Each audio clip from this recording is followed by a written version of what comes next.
circulación non para. A enerxía non para.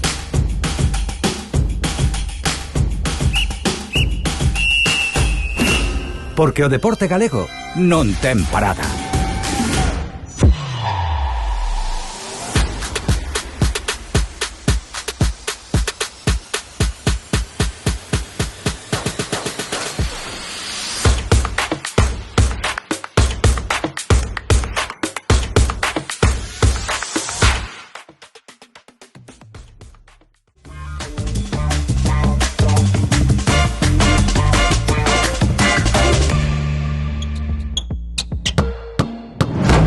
Boa noitiña, martes 13 de abril, benvidos ao programa 30 do noso básquet. Cheo de contidos e opinión acreditadas no eido do baloncesto galego. Recibiremos ao presidente do Monbus Obradoiro, Raúl López, co fin da fase regular e as portas do comenzo do playoff con Palencia. Análise e opinión de quilates nas raretadas de ACB e Primeira Federación, cos xornalistas referentes Ovidio González, Roberto Anidos, Sergio Del Pon e Andrés Cachalvite. Teremos a un ilustre galego que leva a bandeira azul e blanca por todo o mundo, o coruñés Fernando Romai, e o club o Porriño Baloncesto base no bloque de formación. Pero antes delo, queremos facervos un agasallo as mellores xogadas, os inesquecibles momentos vividos en Vilagarcía este pasado fin de semana na fase de ascenso de Liga Femenina 2 a Challenge, na que Marista rozou, quedou a punto de conseguir esa praza. Parabéns tanto para a Cortegada como para Maristas Coruña e tamén a súa organización. Comenzamos disfrutando desta exquisita edición realizada por RS Provídeo, sen dúbida un uxazo, como digo sempre, con Rafa Sabogueiro, o noso poeta galego da lente.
Boa noite, Paco, como estamos? Bueno, pois podíamos estar mellor se houbera máis triunfos, pero ben. Boa noite, entonces. Empezamos co primeiro partido dos dous galegos en ACB, o Surne Leima. Derrota do Leima 79-67. Un mal comenzo, un 29 de inicio, condenou ao Leima. Un porcentaxe en tiros de 2 de 10, 0 de 6 en tiro de 3 nese primeiro cuarto. Pois, bueno, foi un lastre. A partir de aí, remou contra a corriente, achegouse no terceiro cuarto a 7 puntos, un 56-49, pero novamente o pouco acerto no último cuarto deixou a vitoria en Bilbao e certificou o descenso dos coruñeses. Destacar a Frei polos locais en valoración, a Taylor polo Leima con 17 puntos e 23 de valoración. Non tuvo mellor suerte o outro equipo galego, o Río Breogán, perdeu na casa co Real Madrid 69-79. O Breogán, a pesar de comezar pouco acertado ofensivamente, plantou cara ao Real Madrid. O Madrid máis poderoso no xogo interior e máis que a lesión de Saco. Anotaron 18 puntos máis na pintura os de Madrid, colleron 15 rebotes máis. Pero, bueno, unha boa defensa, indo bastante ao tiro libre, que a aportación unha vez máis de Gran ofensivamente, pois estuvo sen. Gran foi o máis destacado, con 24 puntos e 26 de valoración polos locais, e Bruno Fernando con 25, Musa en anotación polos visitantes. No resto dos partidos da xornada, pois Juventud Baskonia, victoria do Juventud 90-71, a victoria tranquila do Juventud, sempre por diante, con diferencias cómodas, sin dúbida o mal porcentaxe en tiro de 3 dos visitantes e a pobre aportación de xogadores importantes como Monek ou Howard resultaron determinantes. Destacar polos locais a Robertson, con 25 puntos e 28 de valoración, así como a actuación de Decker e Kra. Polos visitantes, polo Baskonia, Forres e Samanic foron os xogadores máis destacados. No Moraván en Xirona, derrota dos locais do Andorra 97-106. Partido igualado e con alternativas nos dous primeiros cuartos. De feito, chegaron ao descanso con empate a 52. Pero no terceiro cuarto, a pesar do mal porcentaxe en tiro de 3 do Xirona, un de 8, este equipo abriu brecha, base a mellores traballo na pintura, coller máis rebotes. A defensa dos locais tamén en determinados momentos importantes foi moi frouxa. Destacar polo Moraván Andorra a Don Bullá, que anotou 30 puntos e 33 de valoración, foi o xogador máis valioso da xornada. A Iroedgo e a Heven, Felerup e Susinskas polos visitantes nun partido máis coral do equipo de Moncho Fernández.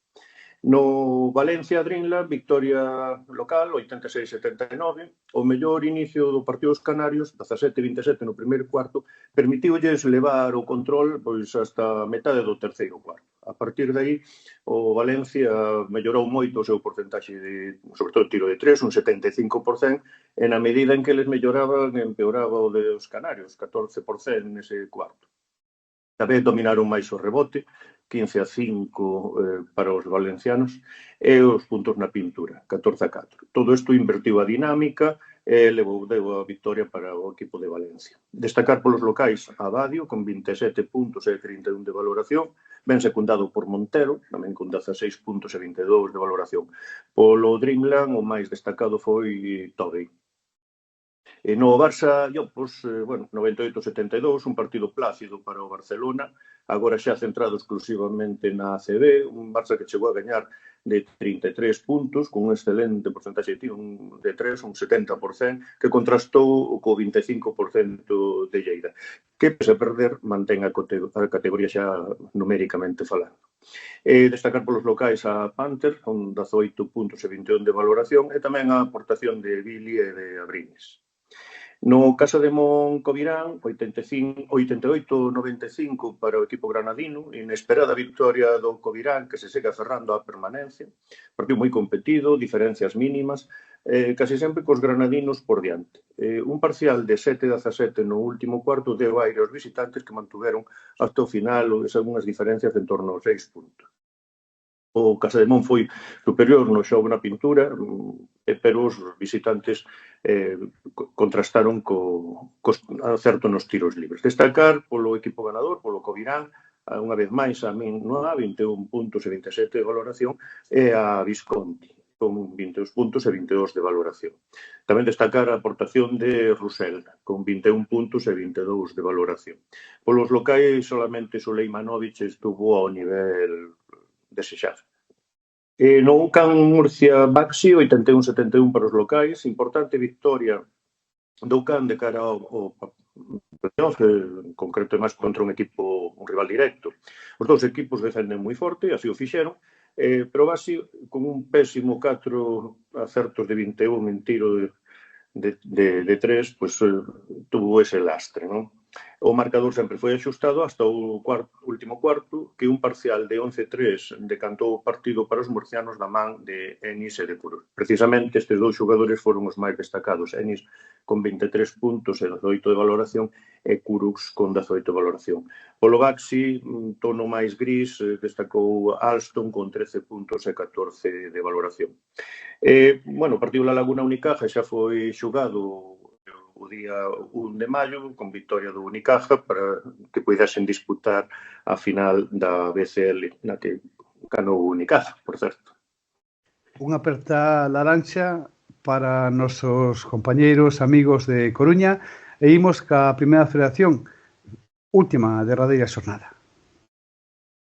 Pois sí, cara e cruz, aínda que, a cara tamén con dúbidas. Ureta, Tizona, Burgos 100, Monbús, Obradoiro 102. Houve dous partidos. Ata a metade do terceiro cuarto, un extraordinario Tizona parecía o candidato ao ascenso, con un Monbús noqueado. A partir do terceiro cuarto cambiou a dinámica. A fe na victoria e o traballo defensivo levou primeiro a alcanzar un empate a 87 puntos, e despois, aí ao final, pois, alternativas constantes nos últimos minutos, e a sorte da inverosímil Canat de Barcelo, que deron a victoria e a ventaxe de campo no playoff ao Obradoiro. De todas formas, os últimos partidos xeran dúbidas de cara a esta eliminatoria. Destacar polo Monbús a Millán Jiménez, Barcelo e Paciansky. Polo equipo local, o Tizona, a Rodríguez e a Jones. No outro partido de equipo galego, o Imberiadi venceu a Ircargo Booking 87-78, e non puido ser. O Cobb loitou e estivo no partido, de feito, a falta de 2 minutos, estaban 81-76, e dominou o rebote o equipo de Ourense, pero o mal porcentaxe de 3 e os moitos golos perdidos, 18, non permitiron ir máis alá. Remata a temporada en San Sebastián. Obxectivo cumplido, pero sabor agridulce despois dunha boa primeira volta que daba expectativas para poder chegar aos playoffs. A nivel grupal, destacar Brito, Mendicote, Sergio Rodríguez ou Consipe, que foron os máis destacados do equipo de Ourense. No resto dos partidos da competición, victoria contundente do Palencia contra o Betis, 87-68. A derrota do Valladolid contra este Menorca, 65-77, que condena os de Valladolid a descender, un descenso dun equipo histórico, e a victoria do Flexicar contra o Naturavio Morón, 82-65, que lle permite ao Flexicar recuperar o segundo posto. Así a clasificación queda o Silvo primeiro lugar, Flexicar segundo e Movistar e Betis terceiro e cuarto. Monbús quinto, que se enfrentará ao Superagropal, que acadou 22 victorias, e o Cargo Booking con 14 quedou a portas dos play-off. Así queda a eliminatoria, que o Monbús se enfrentará ao Superagropal, como decíamos, na final a 4, no caso esperemos de chegar, enfrentaría o vencedor do Flexicar Fuenlabrada Ureta Tizona. E en principio isto é todo. Pois temos, Paco, un sorteo, como ti ben sabes, xa sabes que non podes participar nel. Este venres remata o plazo para recepción das votacións en sorteo@onosobasket.gal. Os 4 xogadores, un de cada clube que máis vos gustaran, e tamén dos 3 equipos femeninos, en este caso de Baxi Ferrol, Ensino e Celta Fensa. De todos eles serán camisetas firmadas polos xogadores. Eu creo que é unha camiseta de coleccionista preciosa para guardar na súa casa. Paco, moi boa noite, grazas polo teu traballo con Primeira Federación toda a tempada. Despois desta pausa, imos ca entrevista con Raúl López.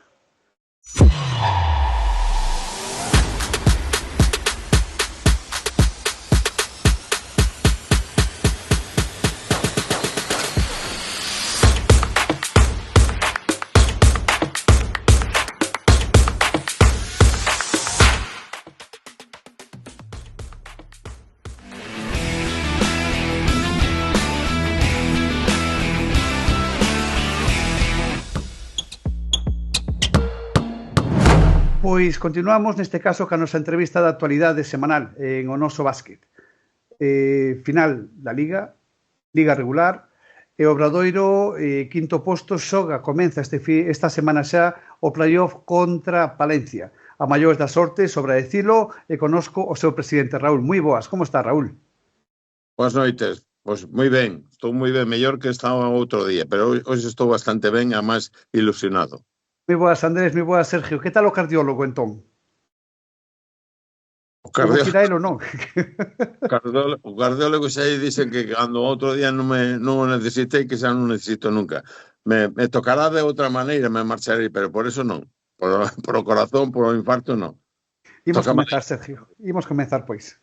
Sí. Bueno, pois xa vemos que estás tranquilo, que eso xa é importante.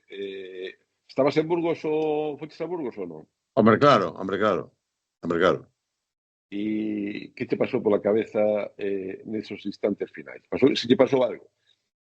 Bueno, vamos a ver, o tema era, parecíame primeiro o partido moi surrealista no primeiro tempo, é dicir, nos 2 primeiros cuartos, porque non daba crédito a aquilo que estaba vendo, a pesar que no baloncesto, no deporte, que, bueno, vives todo, non?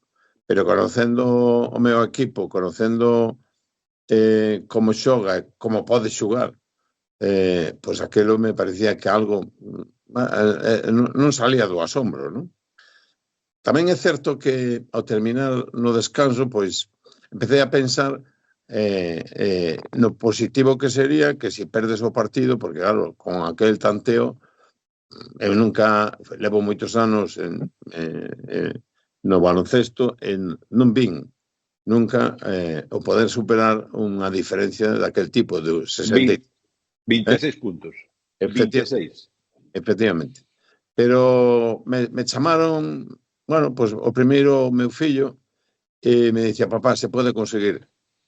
Eso teño...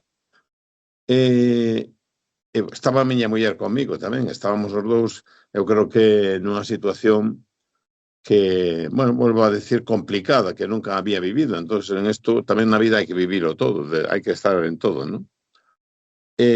No segundo no terceiro cuarto, cando empezou, co equipo empezou, pois empezas a velo xogar como tú sabes que xoga ou como pode xogar, e pouco a pouco estabas vendo que podía ser, que era moi lonxe a distancia, pero que se iba cortando, e xa cando chegou o cuarto, cando ves o equipo facendo pues, casi o que el fai cando se pon as pilas, como se dice, con as pilas postas, pois, bueno, a partir de aí xa me entra un nerviosismo de se podía ser ou non ser, pero xa por poucos puntos, non? De feito, faltando, me parece que son 3 minutos, igualamos o marcador, ou un arriba ou un abaixo. E aí é cando dices, bueno, ahora é cando ese equipo que tú tes, que ten unhas cualidades moi importantes, as ten que poñer en evidencia e sacar o partido para diante. E ainda así a todo, pois hai dúas xugadas, unha delas que tamén, bueno, pois nunha situación tal que ves que tes o partido para rematar e que non se remata, máis ben ao contrario, parece que volves outra vez a... No, esgotaste a posición do balón, sin tirar. Efectivamente, pero eu ademais sei, non era algo que non estaba previsto así, estaba previsto de outra maneira, pero bueno, a pizarra é unha cousa, e logo despois os humanos, a hora de xugar esas indicacións, pois xa sabéis o que pasa, que pode ser que lle salgan ou que non salgan, como pasou aquilo. E aí é cando incluso ves, e sobre todo cando perdes a posesión e meten eles a canasta, se poñen arriba e se quedan 0,7 décimas, pues tú empezas a pensar, no, serán 7 segundos, non sabes, porque 7 segundos era tal, pero non, eran 0,7 décimas. E aí, pois, se produce algo que, bueno, que só fan os xogadores que teñen temple, non? E este é o caso, ademais, de Alex Barceló, que tamén era posible que fallara, non? Eu, antes desto, estaba pensando en que xogaríamos uns playoff non tendo factor cancha, o cual era complicado, pero tamén me deu tempo a pensar, inda que fora así, inda podíamos sacar igual adiante, non? Tendo en conta o rival que é o Palencia, que é un equipo moi duro, que é un gran equipo, pero se Obradoiro xoga como sabe, pois pode sacalo de cualquier maneira, non?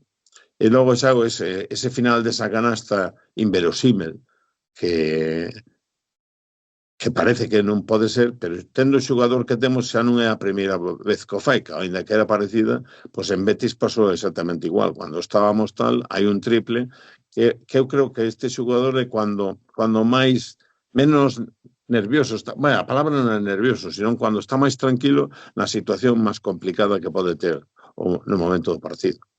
E xa cando entra aquí na canasta, tú ves, ademais, que, bueno, que hai pode haber unha dúda de arbitraxe, como ademais non hai o replay, non hai tal, pero, bueno, xa de antemao, primeiro velo, porque o balón está polo aire, cando está polo aire, cando se encende a luz roja de aí. Entonces, aí o arbitraje impecable, estaba vendo aquilo e non tuvo nin a menor dúda, lógicamente con unha afición que estaba en contra, porque estaba tratando de que non se admitir esa canasta, pero bueno, a canasta creo que antes todos comprobado foi totalmente válida, totalmente tempo, e ademais un canastón, como se suele decir, ¿no? Mira, falabas de cando viches o equipo cas pilas postas.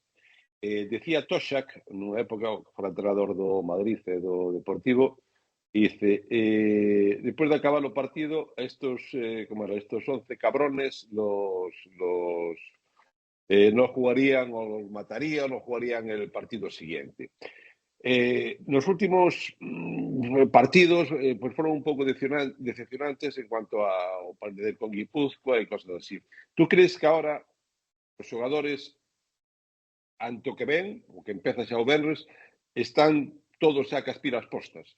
Saben o que hai, o que se xoga o club, o que se xogan en os mesmos? Totalmente convencido. Fíjate, totalmente convencido. Lógicamente, hai cousas que suceden que non son, pero totalmente convencido. Hemos falado con todos, porque, lógicamente, aquela situación foi unha situación que non me gustaría volver a repetir, ¿no? Pero hoxe, tal como está a plantilla e os xugadores, estou convencido que será ese obradoiro que sabemos todo o mundo lle tiña medo porque temos un gran equipo, unhas grandes personas, unhos grandes xugadores. Reconoceron que posiblemente o mellor cando levas unha trayectoria deste tipo ganando todo é cando eso como nos negocios, ¿no? Cando tú crees que tes os negocios ou tes o negocio xa terminado, si en ese momento non te pos as pilas, a palabra non son as pilas, pero por repetir o que tú dices, ¿no? Pois é cando veñen as tortas. Dices, como estamos en antena, dices as tortas, porque tal, se non estuveras en antena dirías outra frase que é a mesma, pero máis obleas sin me dicir. Efectivamente. Obleas bendita, mellor dito. Efectivamente. Pero estou convencido, estou convencido de... Hombre, vai ser un playoff, porque, claro, está xugando con un gran equipo tamén. Os partidos, o que pasa é que ao ser 5 partidos, todo o mundo ten que, se ten un partido que non lle sale ben, ten as oportunidades dos outros, non? Pero eu, en este momento, se me preguntas, miña aposta é o 100% de que vamos a superar ese playoff, que vamos a ganar, pero non de calle, sino traballando, volvendo a poniéndonos todas as pilas. Andrés. Bueno, fai uns minutos dicías que contabas antes do inicio do partido, sabías que era complicado o factor cancha, agora chega case como un premio engadido a este fin de temporada tan bo, salvo estes últimos partidos esas 3 semanas anteriores. Como afronta o Obradoiro dende o punto de vista de clube tamén este inicio de playoff? Como van facer algo especial, ides facer algo especial para que non se poden encher máis o SAR? Como ides afrontar este inicio de playoff? Bueno, primeiro hai que afrontalo con humildad e sabendo que tes un rival moi duro de frente, que por tal motivo tes que aplicarte, como dicían cando íbamos a cola, aplicarte ao 100%. Pero por eso digo vos que estou convencido porque, lógicamente, hemos falado con todos e, bueno, todos saben que en un momento dado isto pudo ser, pues eso, como se suele decir, entre comillas, unha cagada, pero que se convertiu en que se susanou. E agora, si precisamente susanaches eso, pues ahora non pode ser que falles. ¿Me entiendes? Ou polo menos intentalo, porque volvo a repetir, temos un equipo moi duro de diante, que xoga, que ten un entrenador, ten máis unha afición e tal. Pero tamén se... A mellor, quizá, o exceso ese de confianza como iba o equipo como unha máquina, porque parecía que era unha máquina, máis todo o mundo dicía, pois pode ser que cando che dicen que eres moi bo, empezas a dicir, pois igual non te das cuenta de que eres si traballas, e se non traballas non eres.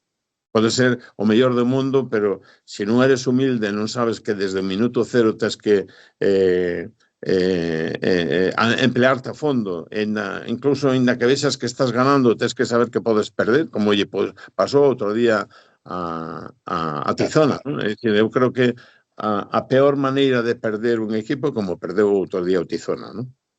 Sí. Outro de, bueno, ya está aí un segundiño que falaste cos xogadores, Foi unha reunión individual, foi unha reunión grupal, os xogadores aceptaron ese, o que ben dicías, de quizá relaxación ou houbo tirón de orellas individual a algún dos xogadores? No, estas son cousas que además Sergio del Pon e incluso José saben que esto se cocina en la casa. Esto a fuego lento.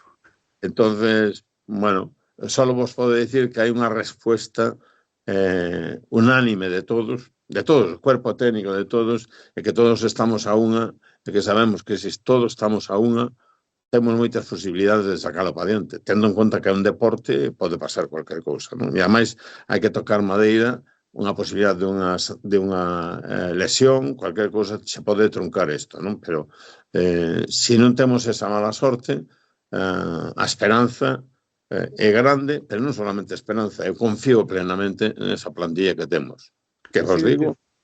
Presidente, falábamos da cobertura televisiva na última entrevista que tivemos contigo. Gustaríamos saber a cobertura que vai ter esta eliminatoria en concreto. En cuanto a televisión, bueno, a televisión que tenga os dereitos desta retransmisión é a Liga, non? Sí, a Liga Plus, sí. Un Movistar a ten no ACB, pues esta é a Liga.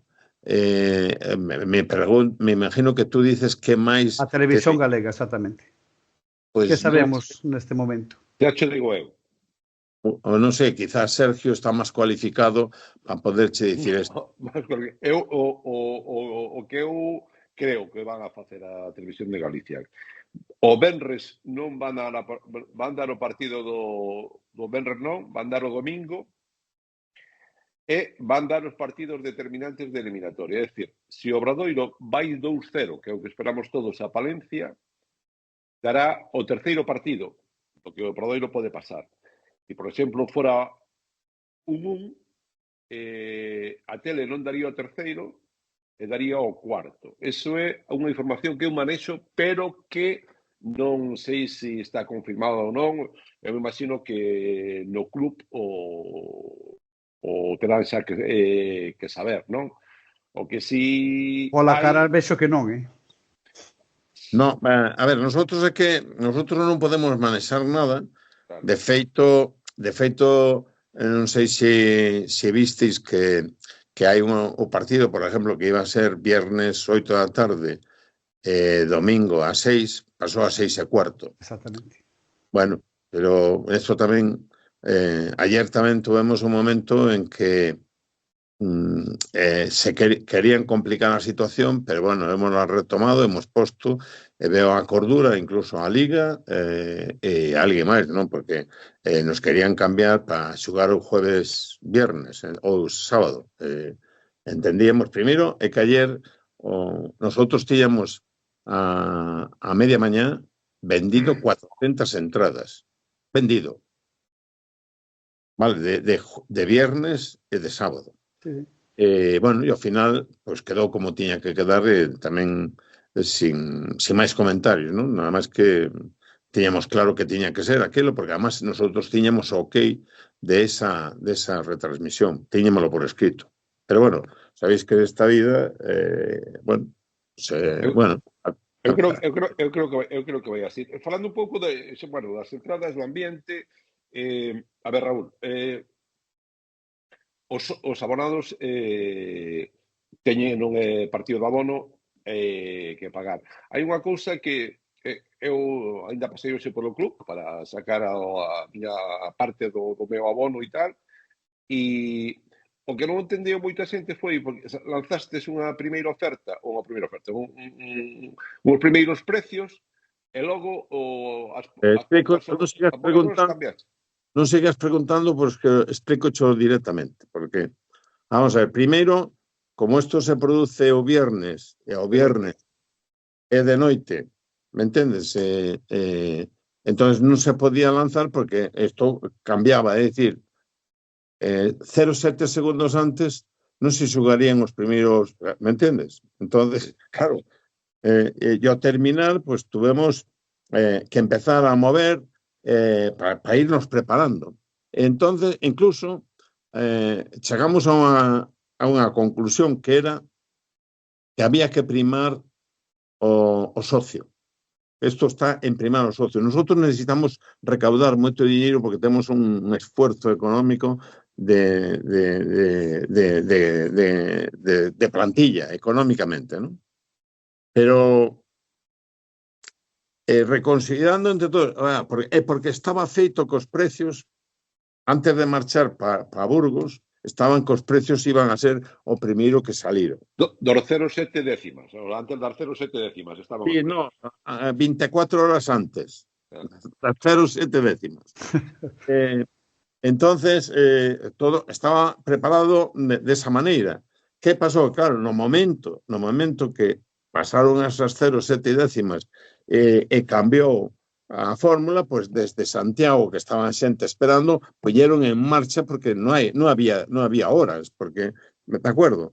Pero alí mismo pensamos, nos reunimos e chegamos á conclusión de que o socio había que primalo.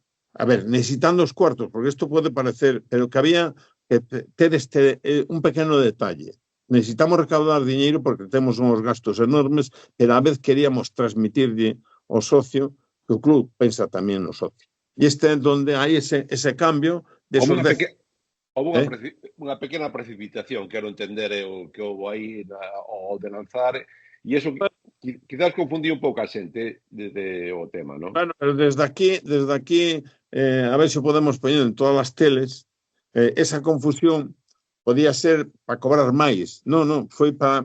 pero fundamentalmente, para aqueles que están todo ano sufrindo, para aqueles que están pagando un abono todo ano, que moitos incluso non van todos os partidos e tal. Entón, entendíamos, chegamos a unha pequena... Hai un detalle, porque tampouco esos 10 euros tampouco arruinan, ¿me entendes? Pero era un detalle que queríamos facer os socios de toda a temporada, donde vendrán os que non son socios e tendrán que pagar un pouco máis. Esa é a diferencia que había. Claro, que pasa que o lunes non se vendían os que non son socios, porque primeiro está a venta de socios. Por eso, hasta mércoles. Exactamente. Entonces, aí non se notou, porque aí, lógicamente, hai unha pequena subida. Porque fixemos os números, collemos unha calculadora e dixemos, bueno, o que hai que facer é contentar ao socio, sobre todo o que estuvo, que si incluso tuéramos unhas arcas liberadas, ao mellor hasta era gratuito. Pero tamén entendíamos unha cosa, que todo que é gratis non se aprecia. E como isto é estamos sufrindo todo o mundo, pois a poñer un diñeiro, sei que, además de feito, a resposta dos abonados foi comprar, é dicir, ainda que estaba nesa cantidade, nadie protestaba. Non sei se entendéis. É difícil de explicar, non, eu creo que é fácil de entender, pero é difícil de explicar. É perfectamente fácil. Entón, que datos manexes ou tes? É moi prematuro e tal. En canto a resposta está sendo boa, a verdade é que... Brutal, como a canasta dos 0,7 segundos. Mira, vouche contar unha anécdota. Esta mañá eu acerqueime ao pabellón e vin un montón de xente por fora do pabellón, unha cola, dixe, non pode ser aquí da xente que hai. Pero cando cheguei ao club, a xente que había fora, había xente xa que iba ao que iba eu, pero eran os da Operación Triunfo que estaban facendo un casting, No, pero é igual, no? Esta tarde, eu che podo decir que esta tarde, eu creo que neste momento, me parece que hai máis de 2.000 abonos vendidos, Son unha barbaridade a estas alturas, sí. No, decir, porque además, aparte de que biches os da Operación Triunfo, non biches os da Operación Obradoiro Triunfo. Raúl, vives este playoff como algo moi especial dentro da túa dilatada carreira como presidente?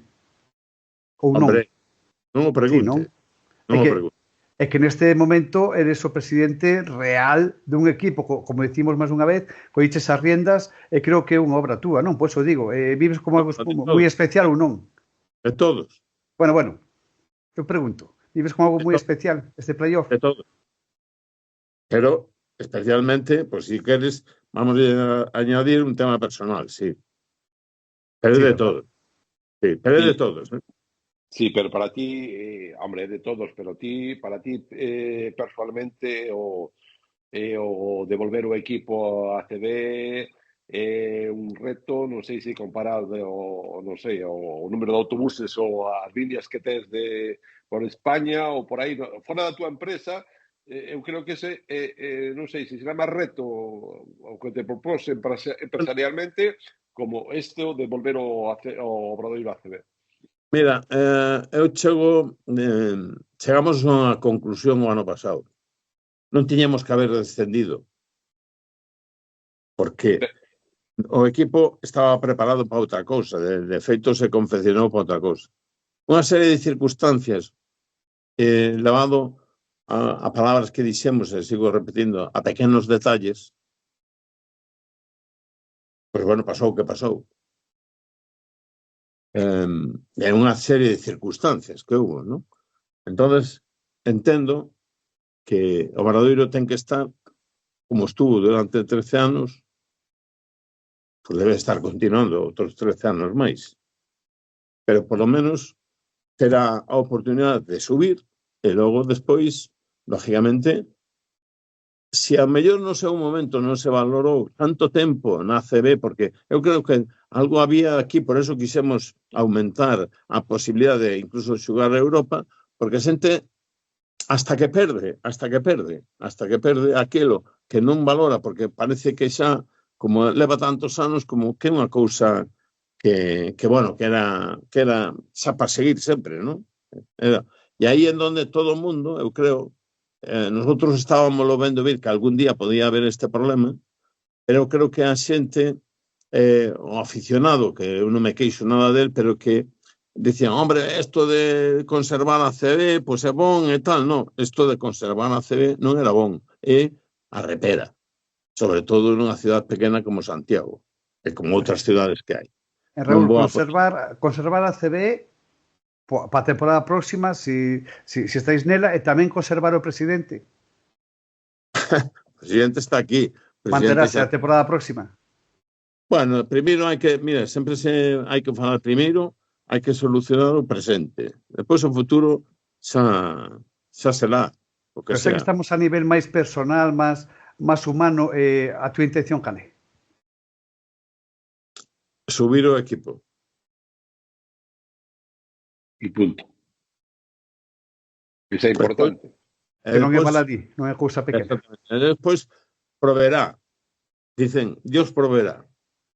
E proverá unha catedral que lembrará o ascenso do Obradoiro no playoff?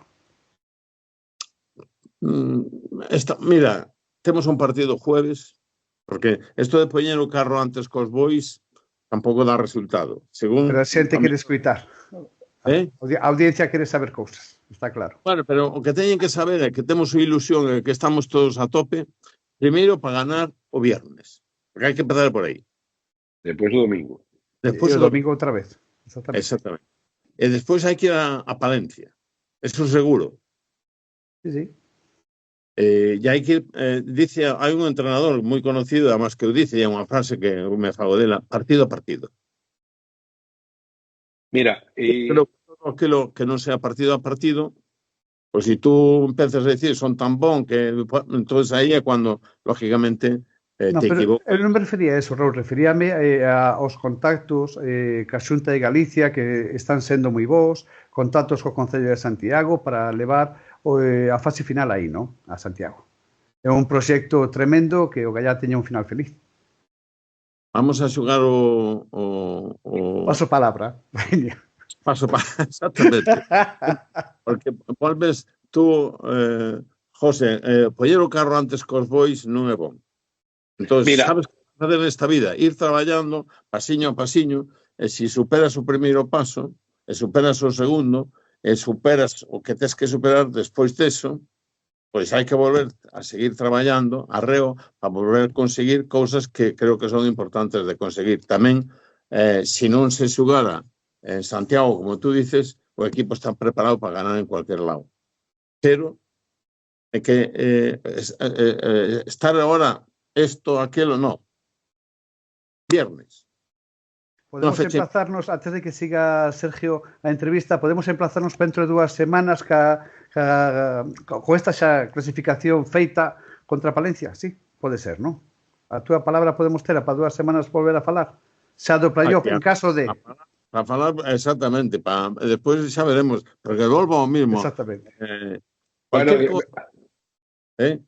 Sí, digo, mira, vamos a ver. A ver, Raúl non quera adiantar nada, porque xa tuvo unha experiencia o tema este dunha fase de ascenso e que non quere repetir. É dicir, a ilusión que todo o mundo en Santiago está esperando é que o Obradoiro vai deixar fora Palencia e a 4, pois, se vai a intentar traer a Santiago. Sei que Raúl está con ese movimento, poñendo todo o esforzo para traela. Ademais, hai que ter en conta dúas situacións, eu creo, vamos.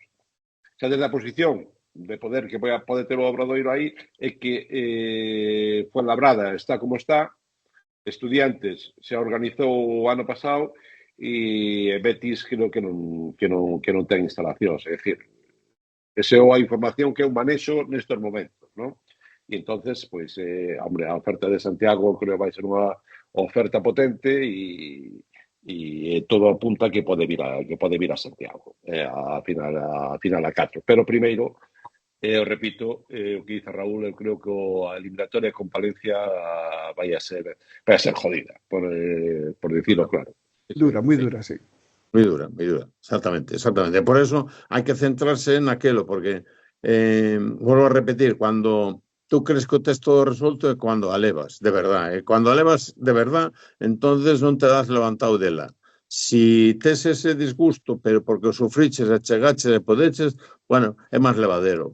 Levadero non é ningún, pero si tú vas de campeón, de sobrado, eso aprendino toda a vida. Veño de familia moi humilde e pasiño a pasiño vas facendo. E ainda así tes a posibilidade de pinchar. Bueno, todos eu só vos digo, primeiro, vamos a ter un pabellón que vamos a aumentar as gradas donde vai haber 6.200 entradas, porque se está preparando para eso. Entón, agora é a afición, porque eso, tal como vai a marcha, o que eu vos decía, de máis de 2.000, isto era a 6 da tarde ou así. Eu confío en que tal como estaba o pabellón, pues, porque tamén ven xente de Palencia, de acordo? Pero eu creo que vamos a ter un pabellón de máis de 6.000 espectadores. Andrés, imos rematando, Sergio, que temos pouco tempo. Andrés, a última preguntiña? Sí, bueno, era vindo un poquinho para atrás, falabas da decepción do descenso, polos pequeños detalles. Cando comeza a tempada e ves que o equipo non termina de carburar, aí que pensaches, Raúl? Cando vías que iso non funcionaba. Bueno, a ver, eu prefería que esta pregunta, pues, de momento te olvides dela. Non te olvides, é dicir, na vida, se vas de humilde, e vas vendo e tes un proxecto que eu creo que estaba bonito, porque era bonito para todo o mundo, despois daquelo, pero claro, cando ves, como tú dices, de feito, claro, haber perdido tantos partidos ao principio, era casi imposible chegar como chegamos. Quen contaba que podíamos entrar de quintos? Vale? Pues sobre todo polo nivel dos outros, non? Entonces aí, pues tuvemos que facer un giro e aí ven, cando tú te equivocas, tens que reconocer que humildemente que te equivocaches e hai que tratar nada máis de buscarlle unha solución. Claro, a solución non é matemática, é unha solución que, bueno, que vimos que pouco a pouco podía irse adiante, ves o equipo que vai embalado, entón tamén aí pasou outra cosa. Xa todo o mundo, cando gana de pouco, pues, xa o equipo xa non é equipo. Non sei se entendes. Bueno, chegamos a donde chegamos, e chegamos desa maneira, lógicamente, cunha canasta que vai ser recordada para a historia, porque é unha canasta estilo NBA, de acordo? Bueno, tamén na CDAs pode haber, pero posiblemente esa canasta con esas condicións repetirase moi poucas veces, non? Salvo con xugadores fríos, porque hai xugadores que cuanto máis tensión ten o partido, máis cómodos se encontran. Mira a cousa, Raúl, falando desa última canasta, non che faría ningunha oferta por Barcelo despois desa canasta para irse a xogar por aí por exemplo, a Italia, como se vai Brandon Taylor ou por aí, non? Digo eu. Marcelo non se vai de Santiago. Digo, para canalse así, digo, É igual, non, pero ni Marcelo ni nadie dos que está hoxe, o equipo é unha piña, uns están mellor que outros, pero tamén van salindo, entonces en este momento ningún xogador é transferible en Santiago. Por eso queremos terminar todos xuntos e vamos a ver que pasa, ¿no? Pero, bueno, Marcelo, además todo o mundo dice, no seu momento, non veo porque el quiso, estaba nun equipo dunha categoría superior e o Obradoiro fixo un esforzo que normalmente na LEP non se fai, económico, de un vallao, se pagou un vallao, además quedará aí para a historia. Mira, unha última pregunta por a miña parte. Ese outro día vinte en Coruña vendo o partido do Leima-Barcelona, desgraciadamente o Leima baixou. Vinte, creo que ao lado do que fora presidente do Leima, pediuche algún consello? Deportivo. Démonos mutuamente moitos consellos. Pero eu a Roberto non o conozco de agora, precisamente me invitou el outro día, estuvo con meu neto, que ademais disfrutou tamén, me entendes, iba... falamos moito, efectivamente, durante o partido, nos deu tempo a falar, pero nosotros xa falábamos antes. Eu teño unha boa relación con el, foi un gran presidente, deixou a presidencia, el, bueno, por coquiso, lógicamente, e o novo presidente creo que é bon, tamén eu non conozco, pero lógicamente o que fixo Roberto queda aí, de acordo? E tamén a vez recordar de tanto esfuerzo, outro día en Coruña, un pabellón con 9.000 e pico de personas que prácticamente estaba descendido e tuveron unha ilusión, terminaron aquel partido como se foran campeos, me entendes? Pero tamén pois é moi jorobado, moi jodido ter un esforzo, subir e no primeiro ano baixar. Entón, pois posiblemente tamén por pequenos detalles, de acordo? O que pasa que hoxe decía, esa afición que hai en Coruña non se perde, porque é moita... É dicir, en ese caso tes envidia sana de non poder, non a afición, sino o número de espectadores que hai na Coruña. De acordo? Claro, cada capital é un mundo distinto e con arreglo aos habitantes que hai, pois tes as posibilidades que tes, non? Pero bueno, volvo a repetir que nos demos moitos consellos, pero non de agora, sino de fai moito tempo, e seguiremos nos dando, porque ele é un gran empresario, está ao frente dunha gran empresa, bueno, o seu lado son un empresario, a única diferencia é que eu son o dono, bueno, parte do dono, porque tamén teño socios, ¿no? Pero, bueno, eu aprendo moito de Roberto, tamén Roberto, os consellos meus creo que tamén toma nota deles, ¿no? Como ten que ser. Pois, a última xa para despedirme, predicción da eliminatoria, 3, 4 ou 5 partidos, Raúl, como ves? Superala. En la que se no quinto partido con 0,9 décimas. Non podemos chegar a eso. Non, máis tranquilos. Partido... Venres, 20 horas, Fontes do Sar, comeza a eliminatoria. Raúl, xa para rematar, agradecendo en nome do noso básquet o baloncesto galego, desexando a maior das sortes, as últimas palabras túas quería que fora para eso, para a audiencia e a fidelización do baloncesto galego cara ao Obradoiro neste caso. Bueno, pois, mira, que vamos a vivir un partido como se fora cando empecé o primeiro ano, ca mesma ilusión, con máis veteranía, e por eso, a mellor, ao principio, pois diríamos as cousas que me preguntasteis e que queríais escoitar. E agora, xa teño 74 anos, xa son máis pausado, e por tal motivo, hai que facer as cousas como hai que facer. Vamos, minuto a minuto, partido a partido, e o primeiro, nos vemos verdes, ali, 8 da tarde, que ás 10 da noite este un 1-0. E se non estuvera, tampouco estaría nada perdido. Pero, bueno, confiamos que o venres empecemos con un 0. Unha aperta, Raúl, como sempre. Moita sorte. A todos, porque isto é para todos. Isto é para todos, para Galicia, Sí. Santiago, como non, pero tamén para Galicia. E aquí, eu creo que tamén quería dicir unha cousa, que nos levemos ben todas as aficións, porque este é o deporte. O outro día, en Burgos, que eu teño conocidos, eu ali tamén son empresario, teño os autobuses urbanos, e eu dicíalle, porque, bueno, digo, esto es el deporte, señores, vamos a vivirlo como hai que vivirlo, vamos a vivirlo olímpicamente y con sensaciones de buenos amigos. E aquí lle pasa igual. É dicir, eu creo que se ganamos, ten que estar Galicia inteira contenta de que ganamos. Sí, por suposto. E sufrimos que Galicia inteira sufra o noso sufrimiento.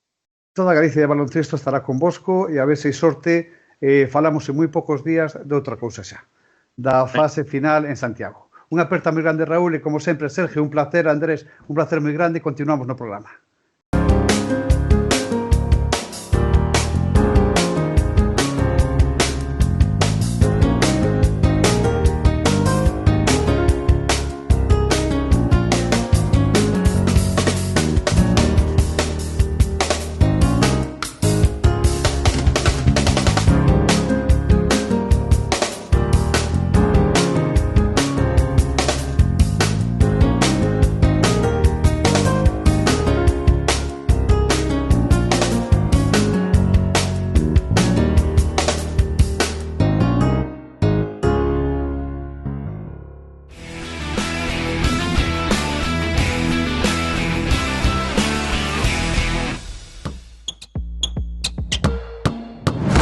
Pois con estas caras comenzamos a letada e cos ánimos de Andrés, co veña de Andrés, que é o que ten que ser para a próxima tempada o encargo Booking Ourense.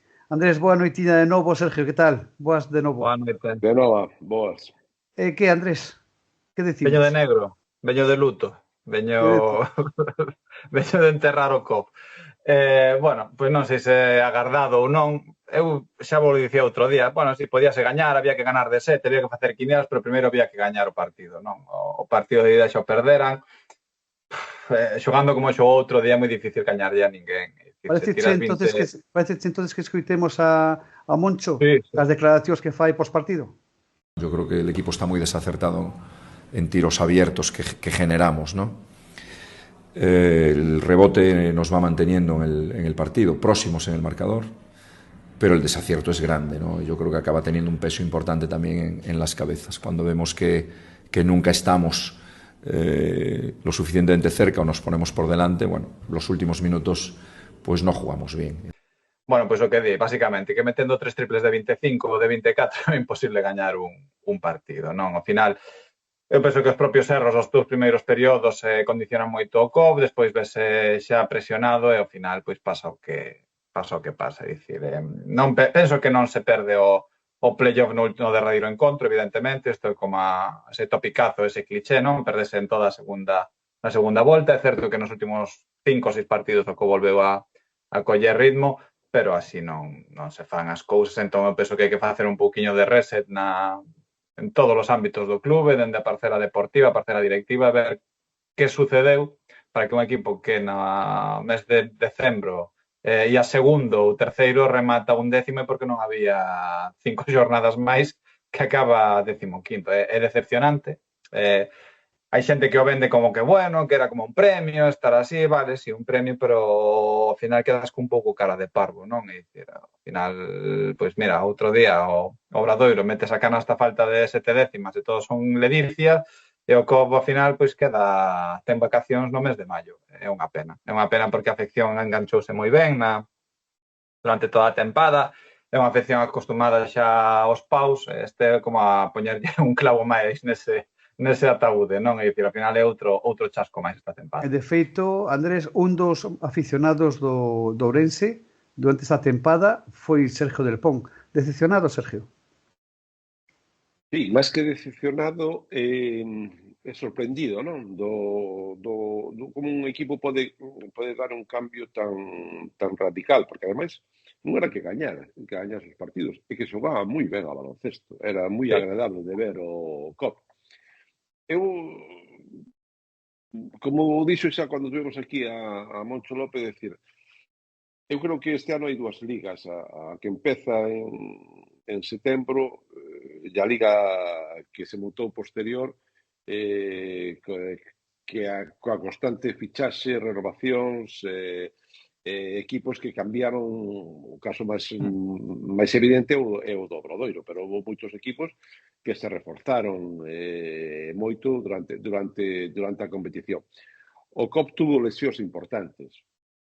E o COP non fixo fichaxes, fixo, bueno, par de fichaxes, pero que, bueno, quizás o do pivot este o que ficharon, pero xa viña da Alacante, o Musipe, bueno, pero é un xogador que sí, lle deu un rendemento, pero non para dar ese salto hacia arriba, ese salto de calidad, non?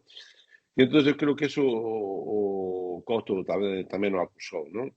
Pero o baixón ese que pegou en ese tipo de plantillas, xogadores, a mí encantábame Rafa Lisboa ao principio da temporada, era un xogador que non coñecía, vino a xogar os primeiros partidos e me encantou, pois, a ver, eu tiño relación con algún entrenador e cosas por estilo e me decían que era un xogador que lle gustaba moito, non? Sí, coñecía a Brito e despois a lesión de Crique e, bueno, hai unha serie de circunstancias, o que dice un pouco Andrés, que o mellor ao propio Consello de Administración, non sei se problemas económicos ou non, tampouco soubo reaccionar a cambiar as dinámicas e a incorporar xente ao plantel para manter esa ilusión e ir cara arriba. Eu creo que por aí ven un pouco as cousas, de decir, mantén a categoría, que ao principio de temporada era o que decían. A mí o que me parece moito máis grave, por exemplo, me parece moito peor o caso de trasladándonos a CB a non reacción que houve, por exemplo, en Coruña co equipo, non? De que empeza nunha dinámica, deixas ir, e acaba fundíndose. O Orense non. Tuvo manter aí as distancias, é dicir, non conseguiu meterse nos playoffs e, bueno, lle é unha pequena decepción. E falando deso, Andrés, equipo da tempada, a sorpresa positiva da Liga regular? Home, eu penso, vou tirar para casa. A min pareceme que a reacción do Obradoiro ten moitísimo mérito. Ao final, cando no mes de novembro en Ourense todo era festa e todo era maravilla, o Obradoiro estaba moi mal, pero moi mal. E o Obradoiro foi un deses equipos que soubo fichar, non? De Balvin, Brociansky, Barcelo.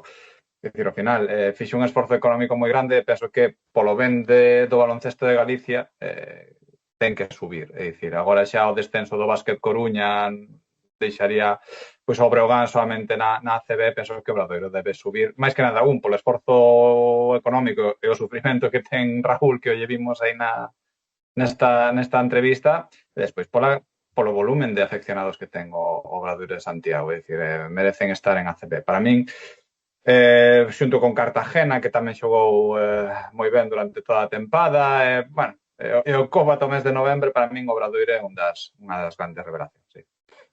E no teu caso, Sergio? Equipo revelación? Sí. Pois non sabría dicirche, eu creo que San Pablo Burgos. É dicir, un equipo que empeza de principio a final gañando todo o que gañou é increíble nunha competición tan dura como esta, tan complicada, e que ademais non modificou para que eu saiba, creo que non modificou para nada o plantel de xogadores. É moi difícil manter ese ritmo de vitorias durante toda unha temporada, non? E ascender, pois, ascendeu con a falta de 4 partidos. Sí, facía anos que non había un equipo tan dominante na competición, a máis dominante. Eu creo que quero mandarlle, Sergio, unha aperta a alguén que xugou no Obradoiro, xugou tamén no Breogán, e máis equipos galegos, a Julio Torres. A decepción da temporada quizás sea o Valladolid ou outro equipo, quizás? Valladolid. Para min, Valladolid. Dos equipos que vin, que ademais eu un partido que lle vin aquí en Santiago, non me disgustou o equipo, andaban con moitos problemas, porque estou falando con Julio e tal, pero bueno, eu creo que además é unha ciudad como Valladolid, perder a categoría É duro, non? Porque, home, eu recordo os anos maravillosos que ademais fui moitas veces a Valladolid, a parte de xogar uns universitarios ali, que íbamos todos, máis que xogando a baloncesto íbamos de carallada, daquele gran fórum, aquela gran afición que había, e ver a Valladolid ahora, pues, perder a categoría da primeira federación, pois é duro, non? Nunha cidade, ademais, eu creo que é moi baloncestística como é Valladolid, non? E ademais é un pau duro para Valladolid, perden o equipo de fútbol e perden o equipo de baloncesto. E ademais cun proxecto que non era para descender, é dicir, por xogadores e por estilo de xogo non era para descender, pero bueno, é o que dicía Sergio, ao final as cousas tórcense, vas perdendo, vas te deixando ir, intentas buscar solucións, pero non vas, entras nesa dinámica negativa, te rematas por descender, que para min tamén é un drama, é dicir, que Valladolid perda equipo en primeira CB, un dramón grande, de verdad. A ver como lle vai a nivel de futuro, a nivel como equipo, porque non sei eu como lles irá na segunda federación. Vamos ca nosa quiñela, entón. É o que xente estará esperando. Fuenlabrada, Tizona. Cantos partidos e quen pasa? Vamos alá. Fuenlabrada, co mal que está por dentro, é un pouco impredecible, pero bueno, Tizona tampouco que me apaixone. Objetivamente eu penso que pasará Fuenlabrada. Fuenla, fácil, vai pasar. En cantos? En 3, 4? 3 partidos. Estudiantes Guipúzcoa. 3-0. 3-0 Estudiantes, diría eu. 3-0. Betis Cartagena. 3-0. 3-2 Betis. Para rematar, o que máis nos toca de perto, non? Obradoiro, Palencia. Eu vou dicir 3-1 Obradoiro. 3-1. 3-1 tamén. 3-1 Obradoiro. Pois imos para a letra da CB, o Gallate lle moita sorte xa este venres Obradoiro que a primeira victoria, o domingo ca segunda. Gracias Sergio, gracias Andrés. Sergio, non te vayas que continuamos un poquinho máis. Unha aperta para todos. Boa noite. Chao.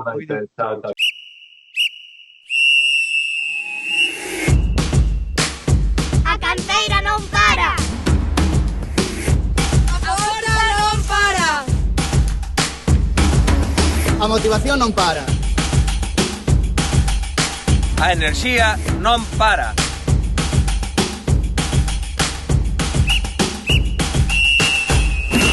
Porque o deporte galego non ten parada.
Laretada CB unha semana máis neste programa 30. Connosco, como sempre, Sergio, moi boa noite. Robert, que tal?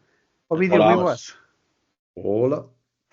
Certificouse o que moitas veces comentouse neste programa. Imos escoitar a Epi, pensando un pouco no presente e no futuro. Comenzamos, Robert. Hace justo un año ascendimos.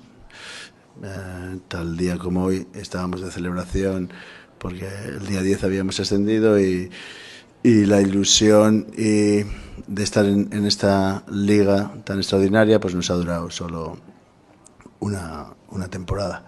Cierto es que hemos disfrutado muy poco de la temporada, todo el mundo nos hablaba siempre de que hay que disfrutarla mucho, creo que hemos sufrido mucho, pero bueno, creo que hemos hecho muchas cosas para intentar pelear y bueno, ahora todo lo que tenga que venir, que el club esté preparado para tomar las mejores decisiones y para que, bueno, ojalá cuanto antes pueda volver el baloncesto de élite a la ciudad de Coruña.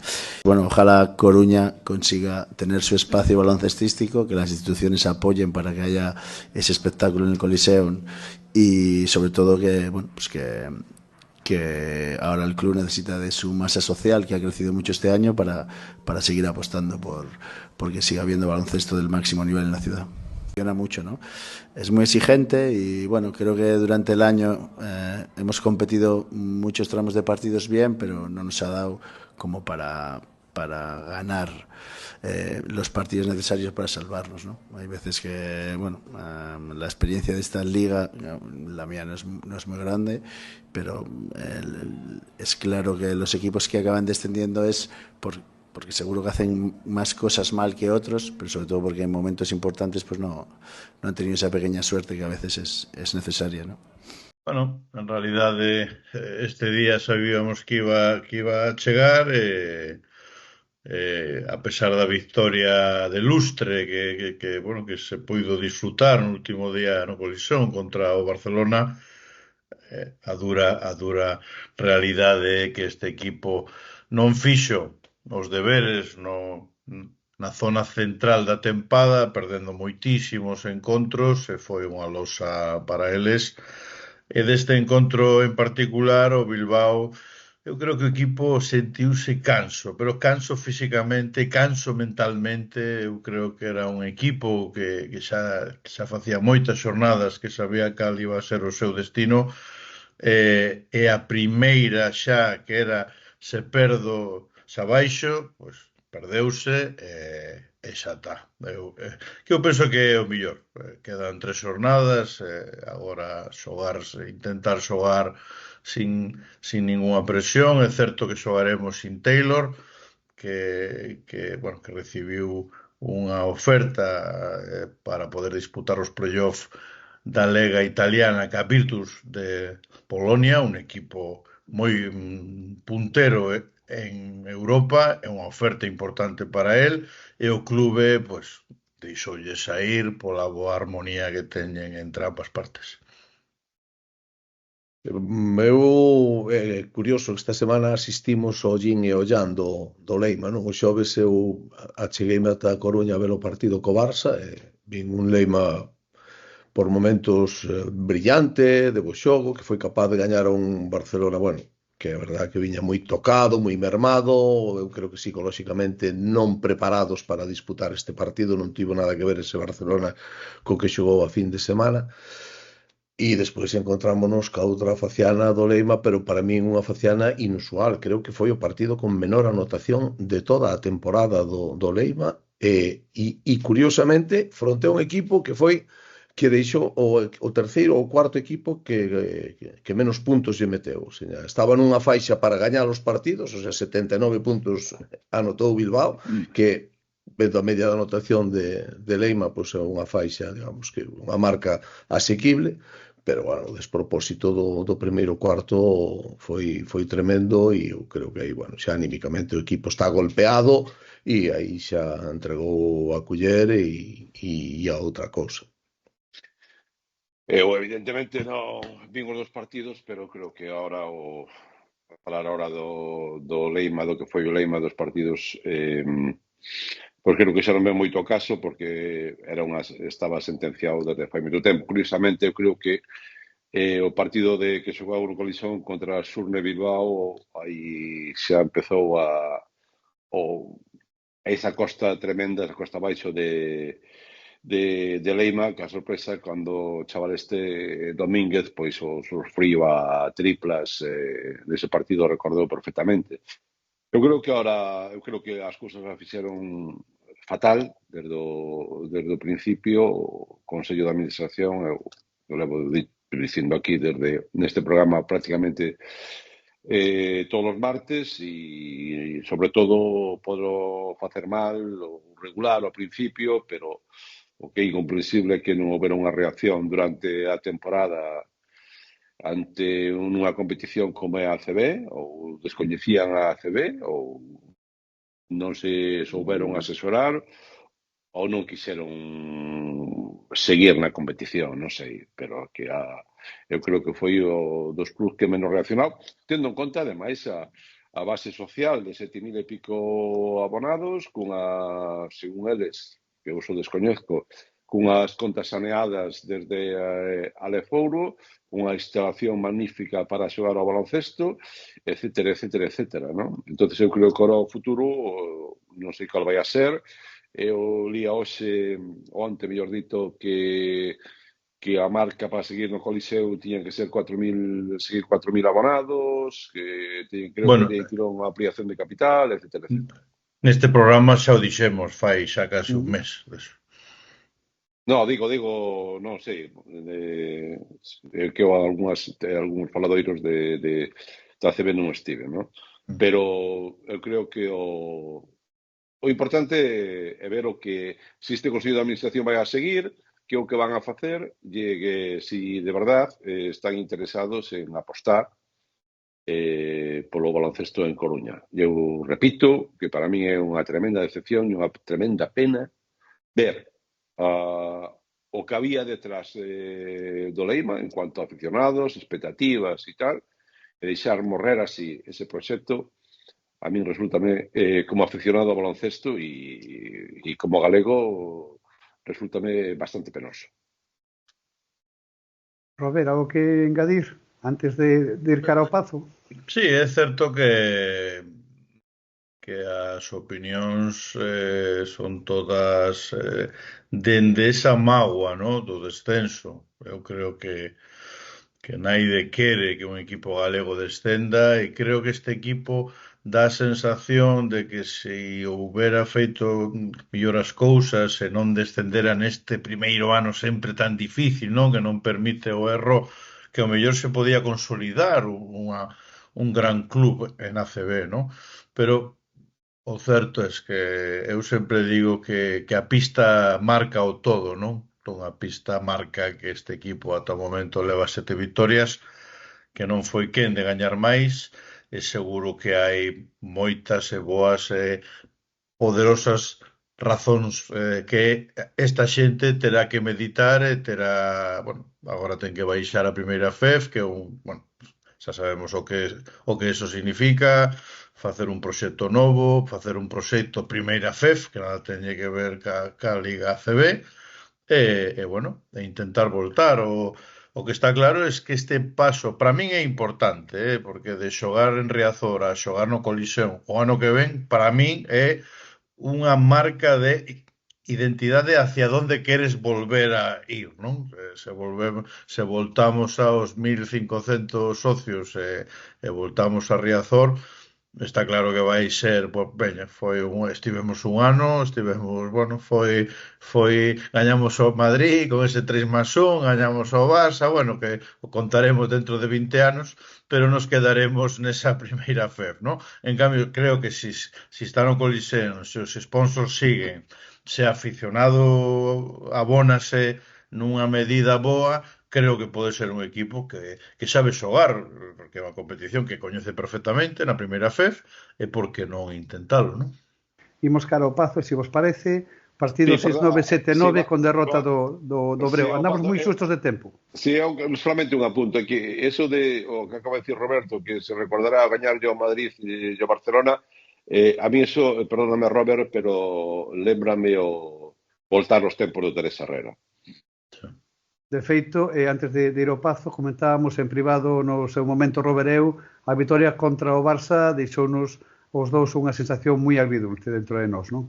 Sí, para min sí, pero eu creo que estamos neste faladoiro, pero tampouco estou a dicir o que eu penso máis interno, sino que estamos a falar un pouco todos da situación que ben se ve.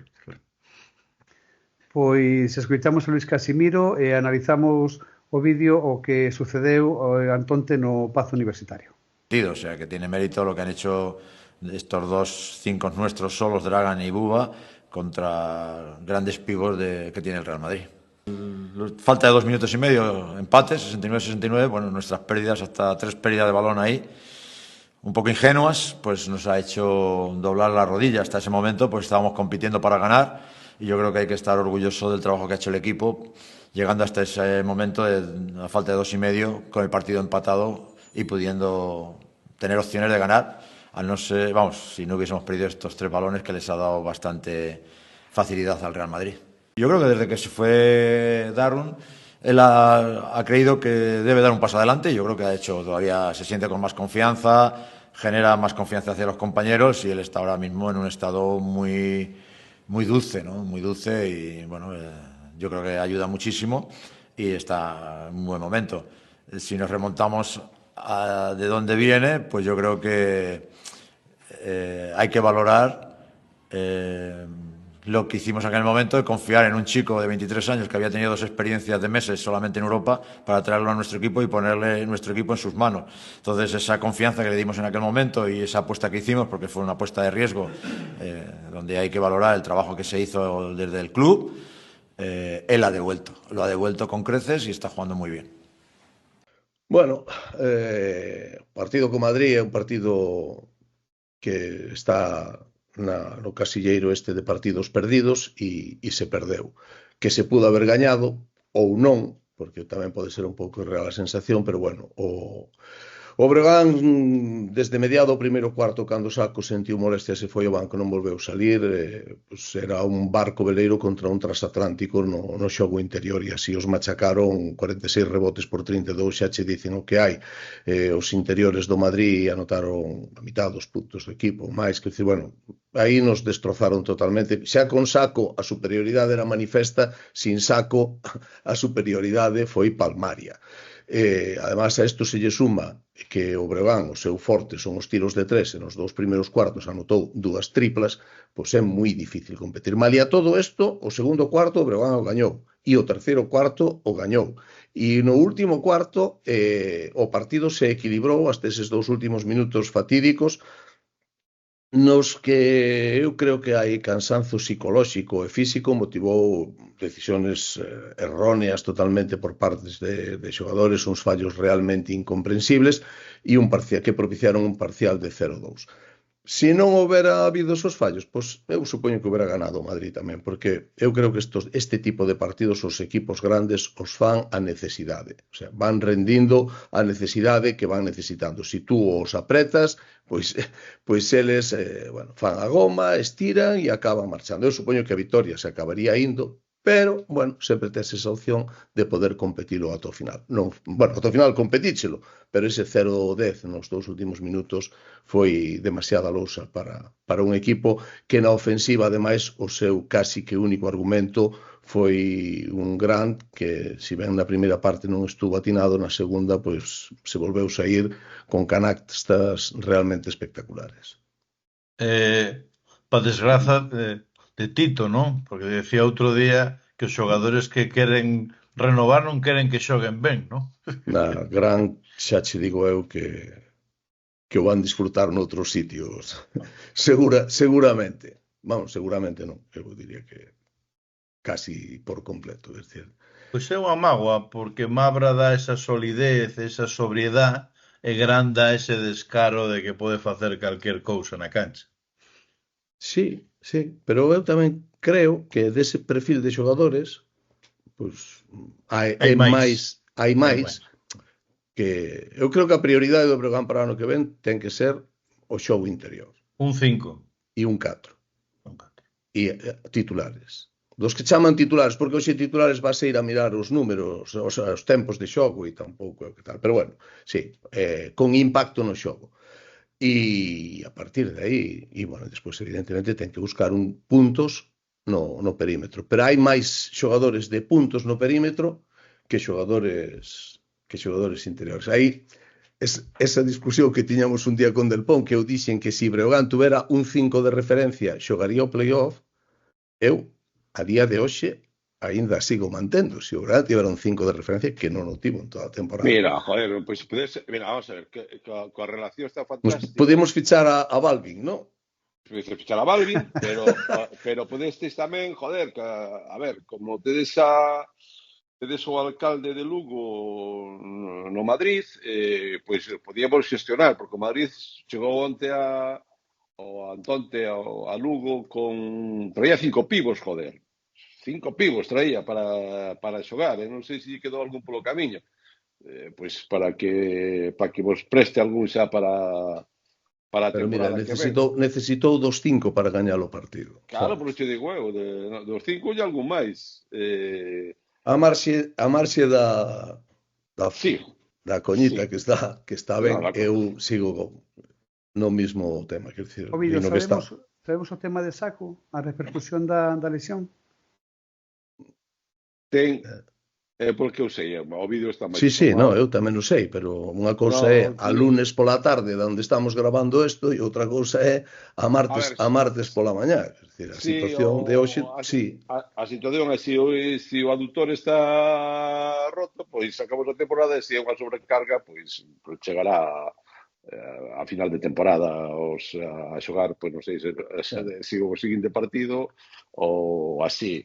Bueno, eu creo que agora xa resumindo un pouco, foi un pouco fora de coñas, a mí o partido gustoume o Breogán, esa sensación que ten de, bueno, ahora xa ca tranquilidade da permanencia, dese xogo fluido que conseguiu aí incorporar a chegada de Casemiro, de Vítor e de Ferran, e bueno, pois competiu a Madrid hasta Madrid que además chegou moi armado con xente moi importante que quedou na capital do estado e eu vi un momento que tuvo moitas opcións de gañar o partido, non? Eu creo que o matou as 3 ou 4 perdas que tuvo creo que foi nos 2 minutos Os 2 últimos, sí. 2 minutos finais de encontro, non?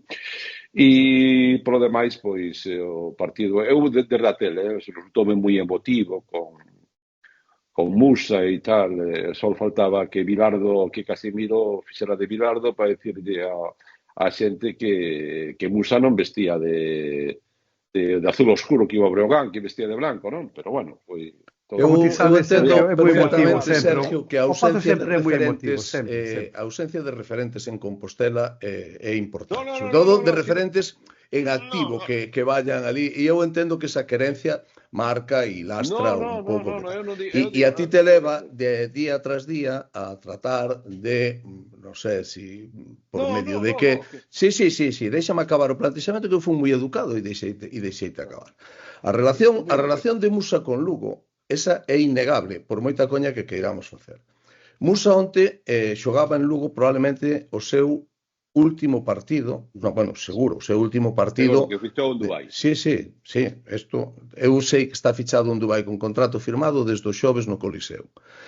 E veu a Lugo que a súa familia, porque a súa familia veu a Lugo a despedirse da afición. E isto pode sentar unha coña ou non, pero o que está claro é que o xogador ten un apego hacia a cidade e a cidade ten un apego hacia o xogador. Que hai apegos que son ficticios, porque sabemos o que é o deporte profesional e levamos todos moitos anos neste mundillo, pero este non é o caso.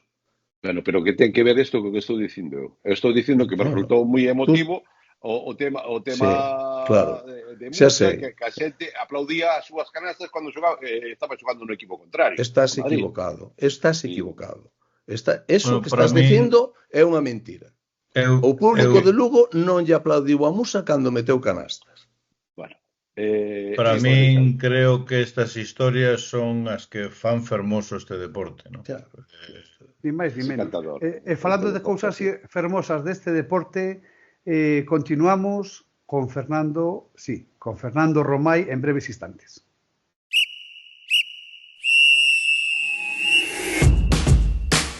A canteira non para. Agora non para. A motivación non para. A enerxía non para.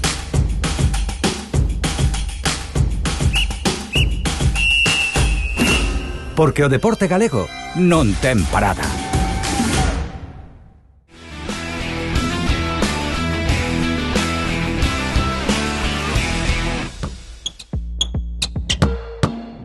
Sí, rematada la ETA da CB, continuamos.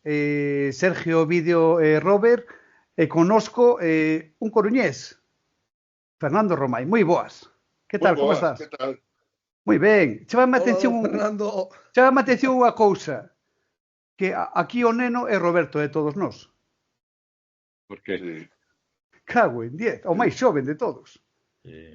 Ti, Fernando, está en Me idade pásame junior. solo en un sitio. Eu cada vez que vou a Benidorm, a mí chamame o neno, por imagínate como é a xente que está. Robert, arrancas ti, veña, arranca. Bueno, es que eu teño unha pregunta para él, pero é un pouco friki demais. Creo que é mellor que falen as bellas glorias que teño eu. No é friki demais. Veña, Porque xa que xa teño a Fernando, teño que preguntarlle unha cousa, a ver se se acorda. Eu teño unha camiseta que venden nunha marca de aquí, galega, que é cando Fernando púsolle o mítico tapón a Michael Jordan. Entón está Michael Jordan vestido con unha falda de muiñeira. Do 84. Exacto. Entón, por favor, espero que te acordes, que seguro que sí. Cóntame frame por frame, diafragma por diafragma, esa xogada, por favor, antes e despois. Cal delas? O tapón. Pues foron varios, foron No, dous. a Michael Jordan foi un, non te vayas de follo. O tapón. No, hubo contra o Taboleiro e despois hubo outro que creo que escapouse de Iturriaga, xa sabemos como Iturriaga teñen menos dura con aceituna. Entonces chegou por aí abaixo e metille, pero eu non me lembro de o tapón, lembrome de unha xogada que pasou, creo que dúas despois. Tamén, métese por o centro da zona, botando ca esquerda, salta, unha vez que está no aire, dixen, caiche, Currión. Porque unha vez que está no aire, non pode facer nada. O sea, saltei despois, e non sei como fixo que caín eu e ele estaba tirando detrás de mí. E dixen, a ver, como pudo estar tanto tempo e pasar a meu lado e non... O sea, non sei como fixo. Vin o partido e xa non lembro que xogada foi. O que sei que tirou detrás de mí e que estuvo no aire, dixen, aquí ten aquí unha pedalina, ten algo de metacrilato, que non sei se existía o metacrilato no 84, pero esa lembrome máis desa que dos tapóns. Mira, a ver, a historia dos tapóns, ti sabes como foi? No, por eso che pregunto. No. Retírase Jordan a primeira vez, con o dos seus pais. E foi, entonces, foi un acontecemento de, vaise Jordan, tal, non sei que. Entonces, os periodistas, non estos dos, porque non traballaban, estos iban solo para facer os partidos, os periodistas puxeron a ver os dous partidos de España, o da ronda de clasificación e despois a final. E deronse conta que o único español que había metido un tapón a Michael Jordan era eu. Porque canasta nos había metido a todos. Pero o único que... o tapón. O único que o fixen foi meu. Entonces empezou xa ali, coa retirada foi eso. Empezou a falarse o tapón que lle meteu Romay a Michael Jordan, o único español que lle meteu o tapón a Michael Jordan, tal. Tanto é así que cando eu traballaba na COPE con Avellán, e cando foi Pau a Memphis, o primeiro ano, Jordan estaba xogando en Wizards. E díxome Avellán, ti, a semana que ven te vas a Memphis. Que fago eu en Memphis?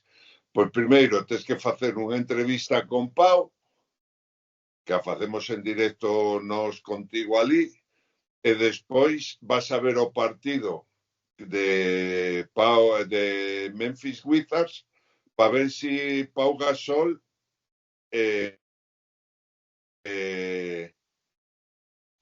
que pon aquí. A ver, añade efectos facendo gestos casmas. Non quero añadir nada. Non, que este teléfono mándame mensaxe. E como é smartphone, o sea, eu non son ni smart ni phone, pues xa está. Entonces, díxome, vas para lá. E fun a ver o partido vendo o segundo xogador que lle iba a meter un tapón a Michael Jordan. Ca mala sorte de que Michael Jordan había se lesionado no partido anterior, xa non xogou en toda a temporada, con lo cual sigo sendo único. Mira si son friki, e xa deixo xa os meus compañeros, pero isto para min é algo importante, porque eu estive en París cando xogou os Wizards contra os Hornets destos partidos NBA de fase regular, e veu eso enchiuse de xente porque viña Michael Jordan. Entón dime, pois claro, éramos 150 periodistas para preguntarlle, non había preguntas para todos, eu pedí, movín terra para poder preguntarlle unha cousa sola, e lle preguntei polo teu tapón. Así que mira se son friki.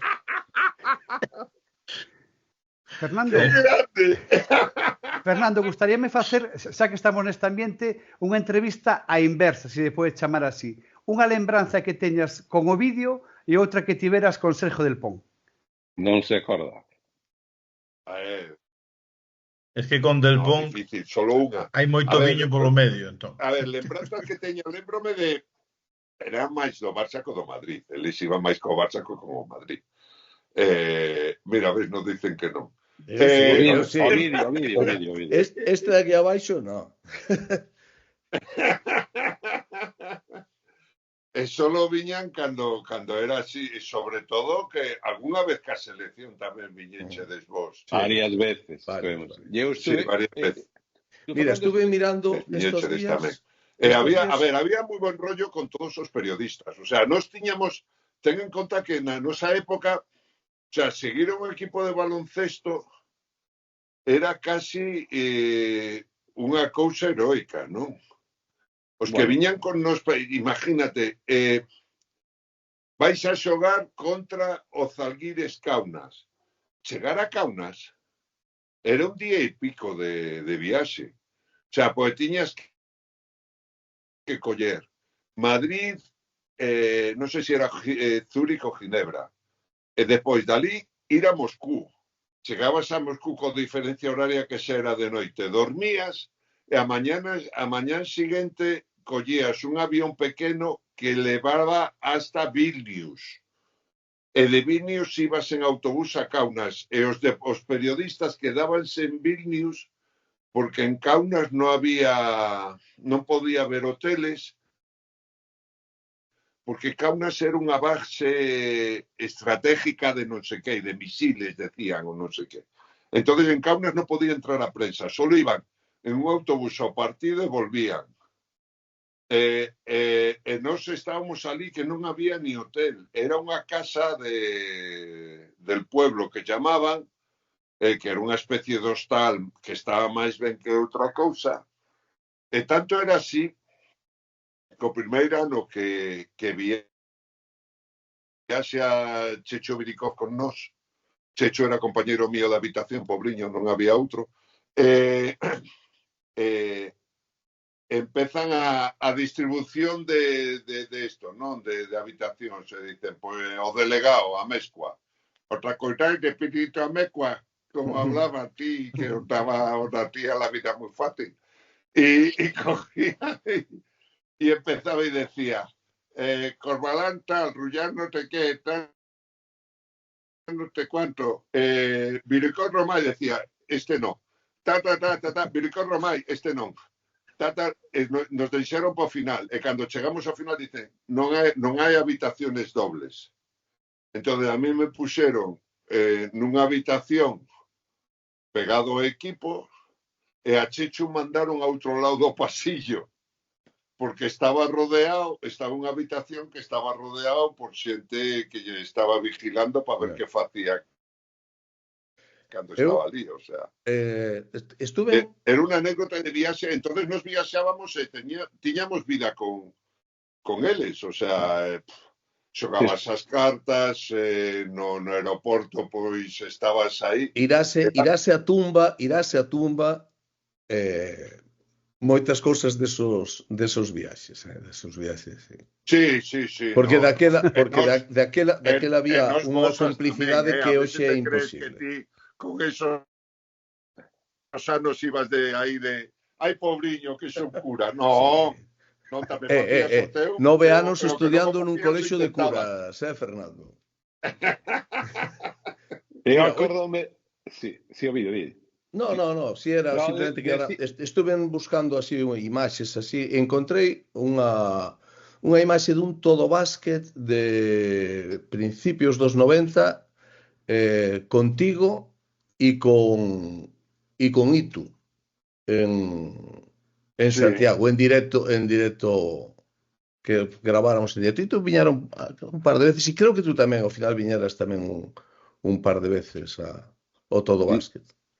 Sí, porque lle mandei unhas fotos que daquele programa que estuve na tele que co pai de Fernando que viñera ao programa. Que aquelas fotos as que che din en Quiroga son da visita a un todo básquet. Sí, no, a ver, es que era, entonces, o que perdeu o baloncesto, verdad, desde que retirades vos, o sea... Eu vou contar unha anécdota, no, unha putada que me fixo este individuo. Eu creo que era partido, creo que era, non sei se era contra Peñas e contra Estudiantes, creo que era contra Peña, creo que era semifinais de playoff por o título no Palacio de Deportes da Comunidade. Era finales de maio, principios de junio, non me acordo, tempo de verao, eu fora a Madrid pois con unha especie de chanclas e, bueno, o típico rollo.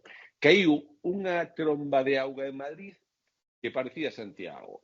Entonces, fui a comprarme uns zapatos. E a primeira zapatería que había, que ali ao lado do hotel, vin ali o número que me servía, comprei os zapatos. E este cabrón, ao acabar o partido, fagolle unha entrevista en directo, porque daquelas as producións era cando empezaba a Telemadrid, as facía a Televisión de Galicia, se desplazaba a unidade móvil da Televisión de Galicia para facer para a Telemadrid. E este cabrón o primeiro que fai, pero en directo, entrando, creo que ademais era por o informativo, que dio cámara, baixa a cámara, enséñalle os zapatos que leva este, que feos que son. E en pleno directo, o cámara lle fai caso. Como para non facerlle caso. E era, a verdade é que eran horrorosos os zapatos, pero foron destos de urxencia, porque ademais non me daba tempo que había partido e toda esa historia. E isto mo fixo este cabrón en directo, pero dentro do informativo. Sería outro, non creo, porque os altos non solemos facer esas cousas. No. Se me permitides unha cousiña que estades a falar, non, de zapatos, quería dar luz a gran xenerosidade que ten Fernando, non? A canta xente alta axudaches no pasado a conseguir roupa, o sea, xogadores que do oeste que non eran capaces de mercar roupa, tenis a súa medida, e ti sempre estiveches axudándolles, verdad? No, máis que tenis, eso eran zapatos. Sobre todo a Tachenko. A través de Chichu Birikov, oye, Fernando, Tachenko eu que teño relacións, claro, con algunha marca aquí e tal en España, pois cada vez que podo mandolle cousas para lá e tal, porque a verdade que así como, mentras están en activo, poden sair, comprar, ir ás tendas de hombres altos en Londres ou en Estados Unidos e tal, a verdade que teñen un problema increíble, ¿no? E incluso ahora hai moitas nais que ten chavales de 2 metros e pico que teñen verdadeiros problemas para conseguir a roupa. Todavía eso non está conseguido de todo, Todavía non está conseguido de todo. Gostaríame lembrar, se vos parece, un momento luctuoso, un momento triste, para logo voltar e rematar outro xeito, non?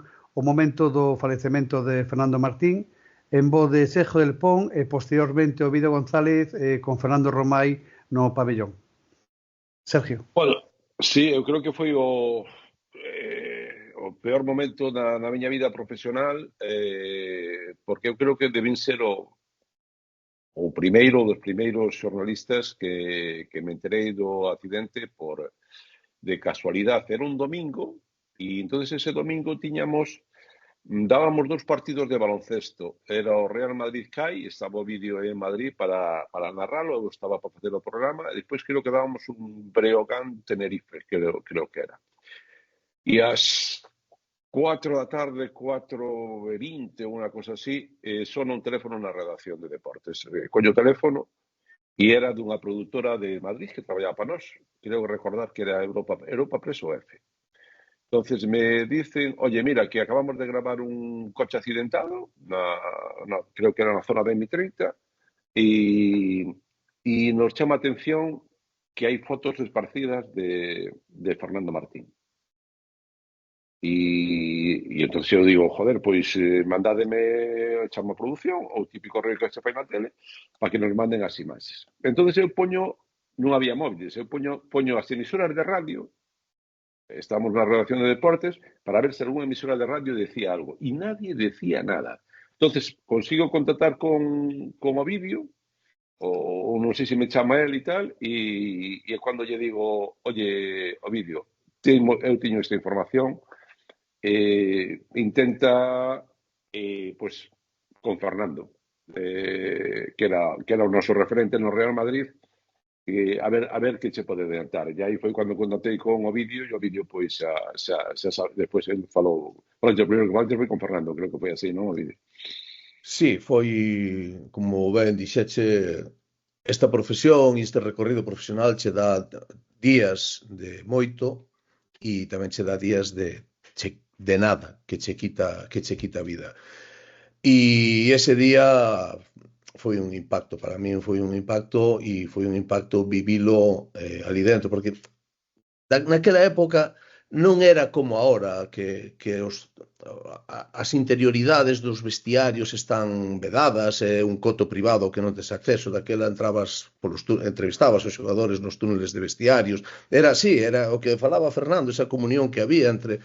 E entonces andabas por ali, e eu, pois, ese recordo sempre levarei, o de Fernando, o de Moncho, totalmente destrozado, de xente a que tes un cariño, era un entrar e sair dos vestiarios para tal. E, bueno, ese seguro, de feito se me quebra un pouco a voz recordando, porque non son cosas complicadas, eso seguro que é algo que te levas para sempre e que non te gustaría levar, pero sí, ese foi probablemente o momento máis triste da miña carreira profesional e convivido por desgracia, con Fernando. Bueno, Fernando é máis xente, pero... foi máis, agora pregunto, vou a facer, foi máis o que foi ou por quen foi? Bueno, por quen, quero dicir... eu creo que eso vai todo moi unido, Fernando, sabes? Que tiro o impacto... Eu creo que cando é a morte de xente así, no? Xente, un deportista, xente tan absolutamente genial como era Fernando, con ese carácter, esa forza, tanto física como mental, eu creo que, digamos, en todos nós, eu tamén me incluyo, o pesar é moito maior porque daches conta do débil que eres ti, claro, pois se dis, un rapaz como este, no, Fernando, unha potencia física increíble, un éxito arrollador, un rapaz con unha mentalidade increíble, e de repente dices, se a este lle pasa eso, que non me pode pasar a mí, por Dios. O sea, sí, ese sentimento de debilidade que che crea de vulnerabilidade. A debilidade túa é como unha maior pena que outro, non? Por iso te decía que quen era tal. E xa que estamos a falar de Fernando, que pasou xa fai bastante tempo, permitidme lembrar a un compañeiro, a un xogador que fai unha semana, fai 10 días, morreu Rafa. Tamén, que é Rafa Rullán, non? Un xogador que representou un cambio. Este foi o primer alto, medianamente tirador, que salía un pouquiño da cova aí para poder tirar de frente, que se salía do pivo junto con Santillana, podían ser o precursor do pivo moderno, do pivo máis moderno, que facía outras cousas, casi un 4 alto, podíamos chamalo, ¿no? De que tamén tuvo un final bastante triste, ¿no? Pues tuvo unha enfermedad que él era presidente de los veteranos do Real Madrid, empezou a ter problemas de trasladar o que pensaba a fala, que non podía falar, logo le tiña que leelo, ni tan siquiera incapaz de ler o que leía poderlo decir, empezou unha enfermedade degenerativa que é a mesma que ten Bruce Willis, la ataxia esta, ou afasia, ataxia, creo que chamase. Bueno, desgraciadamente nos deixou fai pouco, pero tanta boa xente que desgraciadamente vaise, pero de Fernando Martín de verdad foi tamén moi... Imagínate vivirlo dentro isto, ¿no? Sí. Para nosotros chegábanos noticias de cousas que estaban pasando, no, ha habido un accidente, se cree que un xogador de baloncesto, non sabíamos quen era, grave, é moi grave, sábese que morreu, entonces iban chegando os xogadores, se quedaban 2 por chegar. Un era Fernando Martín, que tiña un coche que además iba a ser meu, que non o quixen porque dixeronme que corría moito e doume así un escalofrío, dixe non o quero, e Quique Villalobos, que tiña un BMW, un coche grande tamén tiña, que era dun color verde, unha cousa así, e podía confundirse o color dun co outro, ¿no? Nada, cando xa chegou Quique, que además lle pillou todo o atasco, decía, non sei que pasou, tal, que está a carretera completamente cortada e tal, lle pillou o atasco, xa sabíamos que só quedaba Fernando, que tiña que ser ele, xa aí Antonio foi o primeiro, saliu correndo, e xa fomos todos para o hospital, nos cambiamos, fomos para o hospital e xa está, ¿no? Xa nos dixeron todo o que había pasado. Sí, a verdade que era, pero sobre todo era a primeira vez que había unha situación así dentro de baloncesto e a reacción da xente, do público e da xente. Boa, primeiro, a reacción do público era porque fíxose no pabellón da Ciudad Deportiva, nosotros xogábamos xa en Goya, no Palacio dos Deportes, pero no pabellón da Ciudad Deportiva, que era o que utilizábamos para entrenar, ali fíxose o funeral, estaba o ataúd de Fernando, estuvo 24 horas, e toda a xente iba pasando deixando. Eu lembrome de... Entonces estaba o programa de NBA que había era Cerca de las Estrellas, os acordáis, con Trecet? E había unha pancarta que poñía Fernando, ahora de verdad estás cerca de las estrellas, non? Unha cousa así, máis ou menos poñía isto.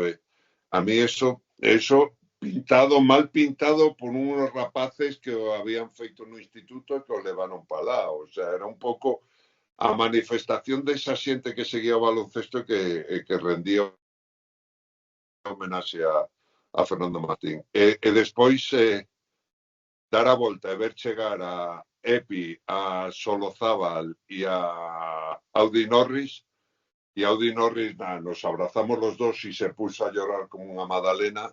La verdad é que te das conta de que o que é a rivalidade non a enemistade, non? Que é o que hai que explicar a xente. O sea, a xente do deporte que ten rivalidade pode ser máis grande ou menos grande, pode ser maior ou menor. No, como Barça e nós, pues, nos odiábamos cordialmente, pero sí tiñamos unha relación de afecto interior que era tamén moi importante.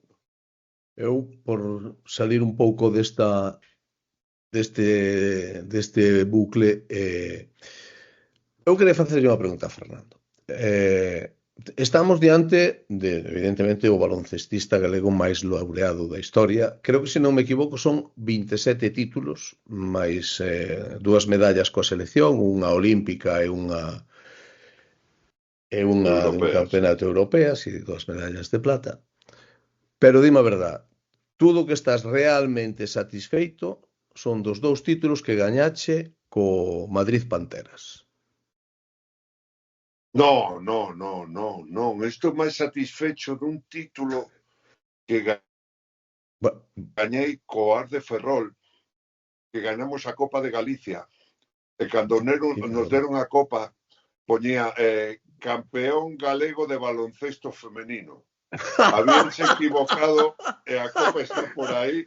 E teño a Copa de ser campeón galego de baloncesto femenino, que para min é un título que non me vai a quitar nada. Ese sí que é un título que non está ao alcance. Non o sabías esa, No, vamos, esto... Mira, de feito, creo que vou editar a Wikipedia ahora mismo para... En Villagarcía, no. Entonces era a partir de... Creo que ganamos en Lugo, creo que foi en Lugo. Sí, campeón galego de baloncesto femenino. Mola todo, eso, sí. No, pero superan moito dos Panteras. Títulos, porque os títulos hai cousas que van son mellorables por as seleccións e os equipos que viñeron logo, non? Pero hai unha cousa que non é un título en sí, pero un logro e que non todavía non nos han ganado, non nos han rebasado en la medalla de plata, evidentemente, porque la han igualado varias veces, pero non la han pasado. Pero é unha cousa que fixemos nosotros que non fixeron eles. E non é só ganar a Estados Unidos, porque hai que recoñecer que os Estados Unidos que foi a Colombia non era ni tan siquiera o tercer equipo que podía ser, non? Pero nós fixemos unha cousa que non poucos equipos van a poder conseguir, que retrasar o comenzo de unha final de Copa del Rei de fútbol porque hai un partido de baloncesto. E iso fixemos nosotros. Eso sí que son palabras maiores. Nadie pensaba que íbamos a chegar ao final dun europeo. No 83 chegamos á final de Nantes e había un Madrid-Barça de fútbol que estaba programado ás 7:30 e foi ás 9:30 porque xogaban aquí os millores, nós, os teloneiros despois, pero nós... Podes ter ben seguro que esa marca vai ser como a da Copa Galicia de baloncesto femenino. Non se vai a dar nunca máis. Yo tapón a Michael Jordan tampouco. Quedan 5 minutiños. 3. A ver, xa está, o agorero. Veña, ti cala. Falando un pouco de actualidade, Fernando, sobre todo do baloncesto... Sí, vamos a falar da actualidade, veña, va. Do baloncesto galego, é dicir, o equipo do... No, do baloncesto en xeral.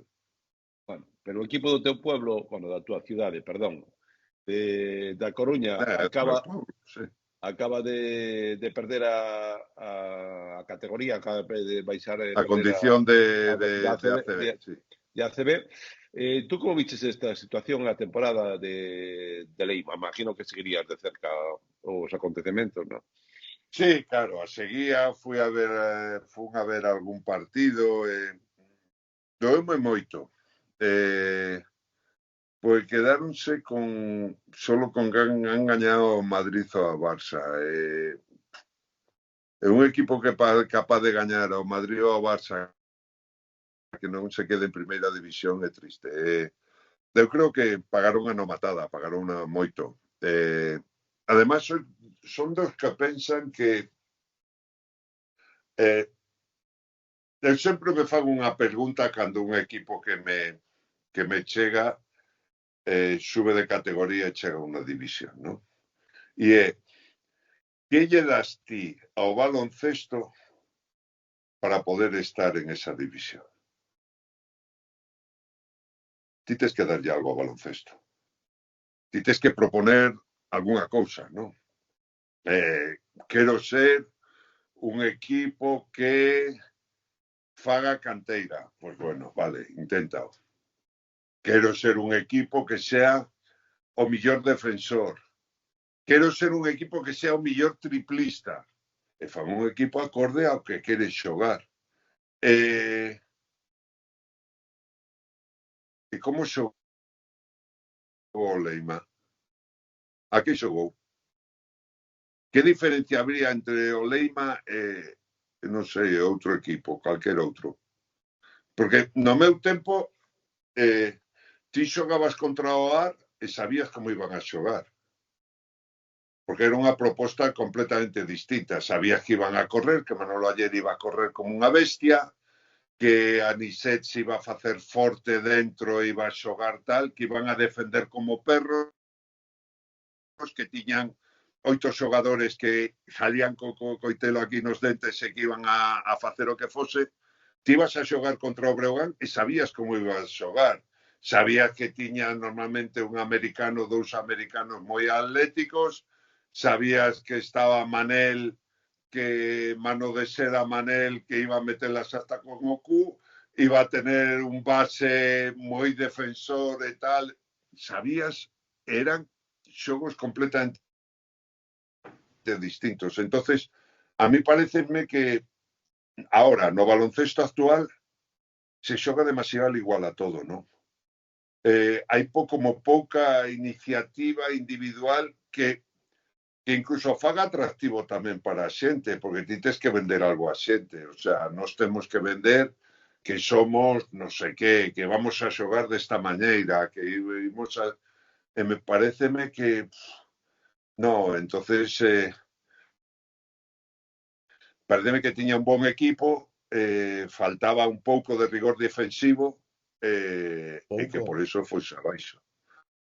É certo, pero Fernando, tú estás falando dun equipo que mostra unha identidade que para ti o Leima non o tiña, pero estás falando de outra época en que os equipos pois tiñan a ver, o Madrid tiña unha identidade, o Barça tiña unha identidade, o Breogán, o AR, porque había unha serie de xogadores que eran a base do equipo que estaban ano tras ano, é dicir, todos sabíamos o roster do Real Madrid, pero ti tes que facer eu que fago, aparte de esos que estaban ano tras ano, que proposta faz ti? Sí. A que queres xogar? Sí, pero eu creo que agora é máis difícil con todos os movimentos, todos os cambios que hai dentro dunha plantilla de ano a ano, sobre todo en equipos pequenos, como pode ser Leima, pode ser Breogán, e pode ser todo este de equipos, non? Sí, entonces, pero pues tens que ter un núcleo que sea... A ver, por que non baixou non este ano, o ano pasado Breogán? Porque defendeu. No, porque tuvo... Era un núcleo... Dos xogadores que eran os hermanos Quintela que colleron a plantilla en un momento de vide pa aquí. Somos unha puta merda. Por moito que creades que sodes vos, si vais a este equipo, vai a baixar vuestro caché. Así que imos a apretar o cu, imos pa diante. E puxo o equipo en fila e gañaron os partidos que tiñan que ganar. Eso é a capacidade de liderazgo a ten que ter algún xogador desos. Sí. Fernando, imos rematando porque queda pouco tempo. Dúas preguntas quería facerche, a primeira sobre o Breogán e a segunda sobre o Obradoiro. A primeira, sorprendeuche o cambio de timón no Breogán desde que o colleu Luís Casimiro e o que está facendo neste fin de temporada? Pareceme que Luís Casimiro é un entrenador coa suficiente solvencia como para levar un equipo como o Breogán e deixalo donde ten que deixalo. E o está facendo moi ben, así que chapó. A sorpresa, non. Eu creo que hai moito bon entrenador por aí que está como pouco valorado. E hai moito entrenador por aí que está como sobrevalorado. E aí o deixo. Sí, señor. E o caso do Obradoiro, Fernando, comeza esta semana xa o playoff de ascenso contra a Palencia e logo a Final Four que a saber onde pode ser, non? Todos pensamos un pouco onde pode ser, pero bueno, que opinas? ¿Dónde pode ser? A ver, ¿dónde pensas ti? Has visitado o Santo, Fernando. Exactamente. Imos ver a catedral un pouquiño tamén. A ver a catedral un pouco de Santiago, se Dios quiere. Vamos visitar o Santo. Sí. No, eu creo que pode hacer. A ver, nunha Final Four é como chegues. O sea, he visto o que pasou na Copa Princesa. O sea, mira o que pasou. O sea, equipo Betis, tal, non sei, campeonato ali. Eu estuve vendo incluso para a federación e deixaronme con un sabor de boca moi bo para o que poden facer a un partido tal. Non sei, eu creo que poden, o ano que ven, poden estar aí. A verdade, fácil non é. E algún que outro que está por aí, non? Pois pon o lazo, como sempre, Robert Anidos.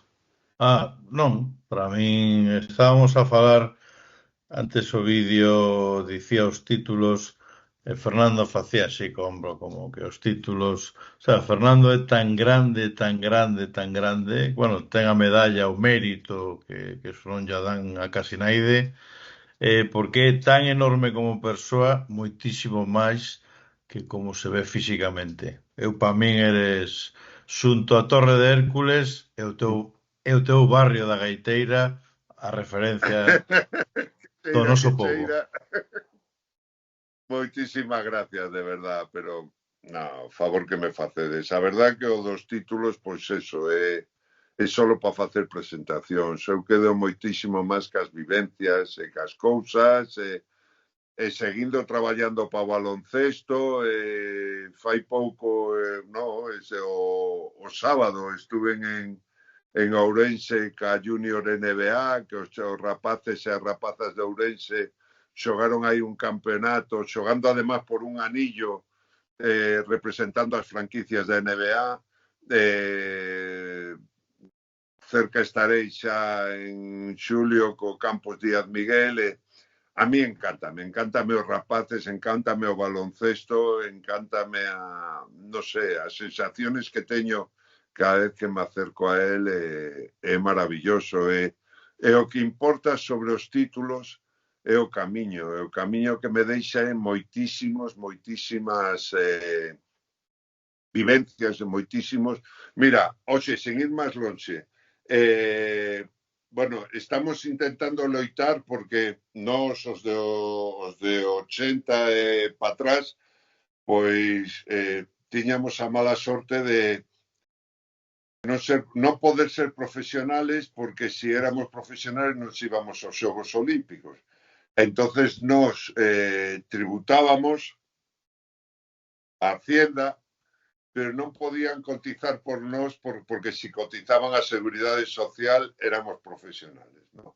E nós estamos loitando ahora por eso, e hoxe xa saliu unha norma do Consejo Superior de Deportes que con un cuestionario que os deportistas desde 86 hasta o 90 e algo, os que xogábamos en primeira división, podemos recurrir esos anos se nos dan como cotizados. Estuve falando con Rafa Vecina, estuve falando con José Montero, estuve falando con varios xogadores, con José Beirán, con varios xogadores da época. É o que me queda. O que me queda é as vivencias que teño con todos eles.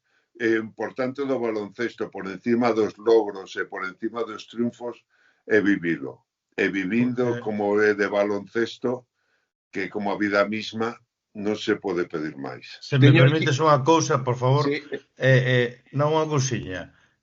A miña boa te diría, non os valoras porque os tes, os títulos, e logo estás loitando polos teus amigos e é un rebote máis, non? O sea, estás a loitar sempre polas boas. Sí, porque agárrame un rebotes con eles que te cagas. O sea, sí. Teño aquí o cuestionario, porque me acaba de entrar no WhatsApp de veteranos do Obradoiro un cuestionario que acaba de mandar Manolito ayer. me imagino que é sobre eso. Estaba mirando ahora. Sí, pues es sobre eso. Identificación de carencias en periodos de cotización social de deportistas profesionales. Eso es. Fernando, un honra moi grande. Lo mandei eu a Manolito ayer e lle dixen que vaya rebotando por todos os lados. Fernando, un honra moi grande e imos cara a unha terra que tamén aprecias moito, a Porriño neste intre. Boa noitiña e moitas grazas. Unha aperta, Fernando. Chao, Fer. Chao.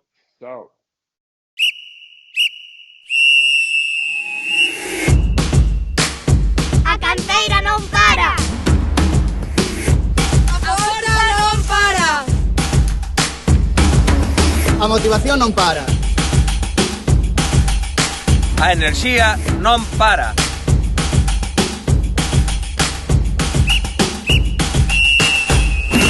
Porque o deporte galego non ten parada.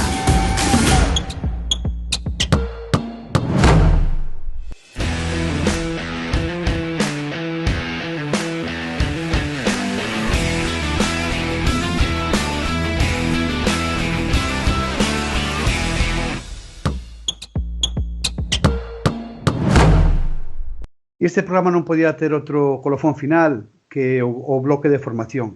E antes de presentar os nosos convidados no día de hoxe, queremos disfrutar cas imaxes da fase final infantil na que Deleite Treboada conseguiu ser campeón por diante do Celta e obradoiro do club no Básquet Vigo.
Pois xa estamos nelo. Rubén, moi boas. Como estás? Boa noite. Buenas, que tal? Rubén é o coordinador de Canasta Pequena de un clube moi coñecido e querido en Galiza, do Club Porriño Baloncesto Base. E temos tamén a Llanés que é o coordinador tamén do mesmo bloque, pero en Canasta Grande, e director do campus herdeiro de Darío Méndez, nese campus de Porriño. Moi boas a todos, como estades? Moi boas, que tal? Si vos parece, damos dúas pinceladas nada máis, non? Ainda que despois a presidenta Icía, que tamén estará conosco, nos dará outros termos, outra visualización tamén do clube na parte institucional. 24 equipos e nada máis e nada menos que 287 licencias dun club fundado no ano 2001. Darío, todo teu? Pues nada, este momento tiña que chegar algún día.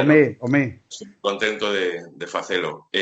Vamos a presentar o Porriño Baloncesto Base, uno dos macroclubes de Galicia, que ten masculino, femenino, nunha poboación de 18.000 personas, pois non moi elevada, pero que manexa en cantidad de xente, non?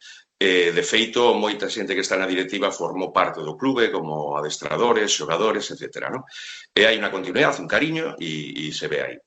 Entonces, eu vou facer algunhas preguntas, vou poñer cara de que non sei de que estou falando, en este caso, pois, vou empezar con Llanés, que é o coordinador de Canasta Grande do clube. Son moitos equipos, ten equipos en seniors, desde tercera FEF, como é o caso, en femenino, que creo que vais a jugar aí unha fase de ascenso, e bueno, pues, que nos contes un pouco o número de equipos que tedes no clube, etc. Bueno, pois nós temos, en Canasta Grande temos 16 equipos, 4 equipos senior, e o resto son equipos de canteira. Un pouco a nosa forma de traballo vai un pouco intentar unha liña común frente a todos os equipos, dende infantis ata categoría senior, para un pouco intentar identificar esa filosofía que temos de clube, que sea moi fácil de coñecer os nosos equipos. Entón, pois, traballamos un poquinho nesa liña. Este ano tivemos menos equipos en primeira división que frente a outros anos, pero, bueno, por exemplo, pois en decembro ascendemos co xuvenil femenino, onde estaba eu de adestrador, e agora, a final de temporada, pois estamos aí co cadete masculino A e o cadete femenino A, máis o infantil masculino A e incluso o preinfantil que está loitando por intentar quedar campeón galego e poder acadar esa posición en primeira división de cara ao ano que ven. En caso do senior, pois este ano a mala nova de que o senior masculino A, que estaba en tercera FEP, descende a Liga Nacional este ano, e a boa nova pois que é o senior femenino, que estamos aí intentando por cuarto ano consecutivo intentar tirar a porta abaixo da primeira división autonómica para ascender a primeira nacional, que é un pouco o obxectivo do clube. Está moi ben, está moi ben. E, ademais, quería comentar tamén o tema de que hai unha continuidade. Eu lembro o primeiro ano en terceira FEP, en Liga EVA daquela, que eran 15 xogadores, 3 eran de Vigo, pero os outros 12 eran xogadores de Porriño. Ninguén contaba con mantener o equipo que adestraba Xenaro Alonso. Entón, quero preguntarlle tamén a Llanés por a continuidade de xogadores de cara aos equipos seniors que tedes, non? Pois sí, pois o que comentas é moi ben dito, pois que Genaro, que leva dende que ascendemos a terceira FEP levando equipo, e a verdade é que para nós é un orgullo poder falar de que somos o único equipo do noso grupo de terceira FEP que non lle paga os seus xogadores, que son os xogadores da casa ou os xogadores das zonas cercanas, de Vigo, Pontevedra, nun caso, Tui, pero que realmente nos nutrimos da canteira. Para por de exemplo, pois o capitán este ano, Iker Besada, pois leva xogando en terceira FEP dende que ascendemos, é un dos líderes do equipo. O ano pasado retirouse Lucas Vaquero, que era pois unha imaxe icónica do clube, tamén un xogador da canteira de toda a vida. Entón, pois é moi difícil competir nesa categoría tendo só xogadores de canteira ou da zona sen poder pagar a ninguén, pero para nós é un orgullo. Sabíamos que ia ser unha temporada moi difícil, e bueno, non conseguimos ao final o objetivo de manternos, pero pero estamos moi contentos de seguir un ano máis aí pelexando e demostrando que tamén con un traballo de canteira tamén se pode intentar competir nesas ligas. Totalmente de acordo. Vou a presentar tamén a Rubén. Rubén é o coordinador de Canasta Pequena, de minibásquet do clube. Quería preguntarlle tamén, sempre fago as mesmas preguntas, ¿no? en este intre. Como facedes o proceso de captación, porque hai algunhas diferentes vías, o proceso de captación para os xogadores e as xogadoras do clube para que comecen a xogar a básquet en Porriño. E tamén que expliques un pouco o tema de, bueno, desde que edade empiezan, que equipos, como tedes organizado. Bueno, os comento un poco. Nosotros, en este caso, nos nutrimos nuestros equipos de 3 pilares básicos, ¿vale? Tenemos las visitas que hacemos a los colegios, que suelen ser por las mañanas. Visitamos desde primero de primaria hasta sexto. Solemos hacer visitas al principio de curso y a final de curso. Suelen durar 3 semanas o así. Y podemos llegar a hacer actividades en 3 semanas con cerca de 700 niños y niñas, ¿vale? Porque visitamos varios colegios de la zona de aquí de alrededores. A partir de ahí, después también tenemos nuestras escuelas gratuitas que las hacemos en los colegios extraescolares, gracias a un acuerdo que tenemos con el concello que nos apoya y que, bueno, facilita para todos esos niños y niñas que están estudiando toda la mañana, que sobre todo se quedan en horario de comedor y que no los pueden venir a recoger por conciliación familiar, por temas laboral, y que, bueno, que puedan hacer una actividad deportiva y pasárselo bien por la tarde. Y luego tenemos las escuelas deportivas municipales que son en el propio pabellón, ¿vale? A partir de aquí, todos los niños y niñas que tenemos entrenando de forma semanal, lo que le proporcionamos es una competición. La hacemos los viernes, se llama Liga Escolar, es propia del club. La gestiona en este caso y la organiza Quique Dopico, que es nuestro gestor de eventos, ¿vale? Y tenemos ahí pues cerca de 100 niños y niñas compitiendo. A partir de ahí, nosotros de estos 3 pilares vamos formando nuestros equipos, que tenemos 8 equipos en Canasta Pequeña ahora mismo. Tenemos Edad Baby Basket, que son desde 5 años, ¿vale? Son los más pequeños de todos. Tenemos un equipo, después tenemos 3 equipos pre-minis, tanto masculino como femenino y como mixto. Y luego en mini básquet tenemos 4 equipos, 2 masculinos y 2 femeninos, 2 en zonal y 2 en gallegas. Estamos bastante contentos, la verdad, con tanto la disponibilidad de los entrenadores que quieren colaborar en todo tipo de eventos, el apoyo que tenemos por parte del concello, unas instalaciones maravillosas que yo digo que seguramente sean de las mejores de Galicia, y bueno, que la junta directiva también que nos apoya mucho. Entonces, gracias a todo esto, que es sumando muchas partes y que la verdad es un trabajo duro, pues podemos hacer un montón de eventos, pues como comentabais antes el tema del campus, que es en verano, que el director es Ernest. Hacemos también campus en Navidad, pues por ejemplo, cuando podemos bajamos algún fin de semana a hacer el básquet en la rúa, que consiste en bajar las canastas, montamos pistas en el centro del Porriño, cerca del ayuntamiento, y pues allí hacemos el primer contacto con los más peques sobre todo. También tenemos a veces que organizamos una competición de los colegios por las mañanas, invitamos a todos los coles y vienen, pues, por ejemplo, una mañana es para las clases de tercero. Y ponemos buses, vienen las clases de tercero y compiten toda la mañana. Entonces, bueno, pues estamos muy contentos de poder, pues gracias a estas instalaciones, apoyos y demás, llegar a todos esos niños y niñas que nos permite, pues luego tener el club que tenemos. No divides. Unha máis para ti, antes de pasar a Yagnés, unha máis para ti. Como facedes o tema, como fomentades o interés da xente porque Porriño sempre ha sido un clube que ha aportado moitos árbitros, anotadores de mesa, a xente quere unha continuidade practicando baloncesto, xa lle dades unha salida para que xoguen en seniors, moitos equipos seniors. Como facedes o tema dos adestradores? Como involucrades a xente, detectades, comenzan de axudantes, etc.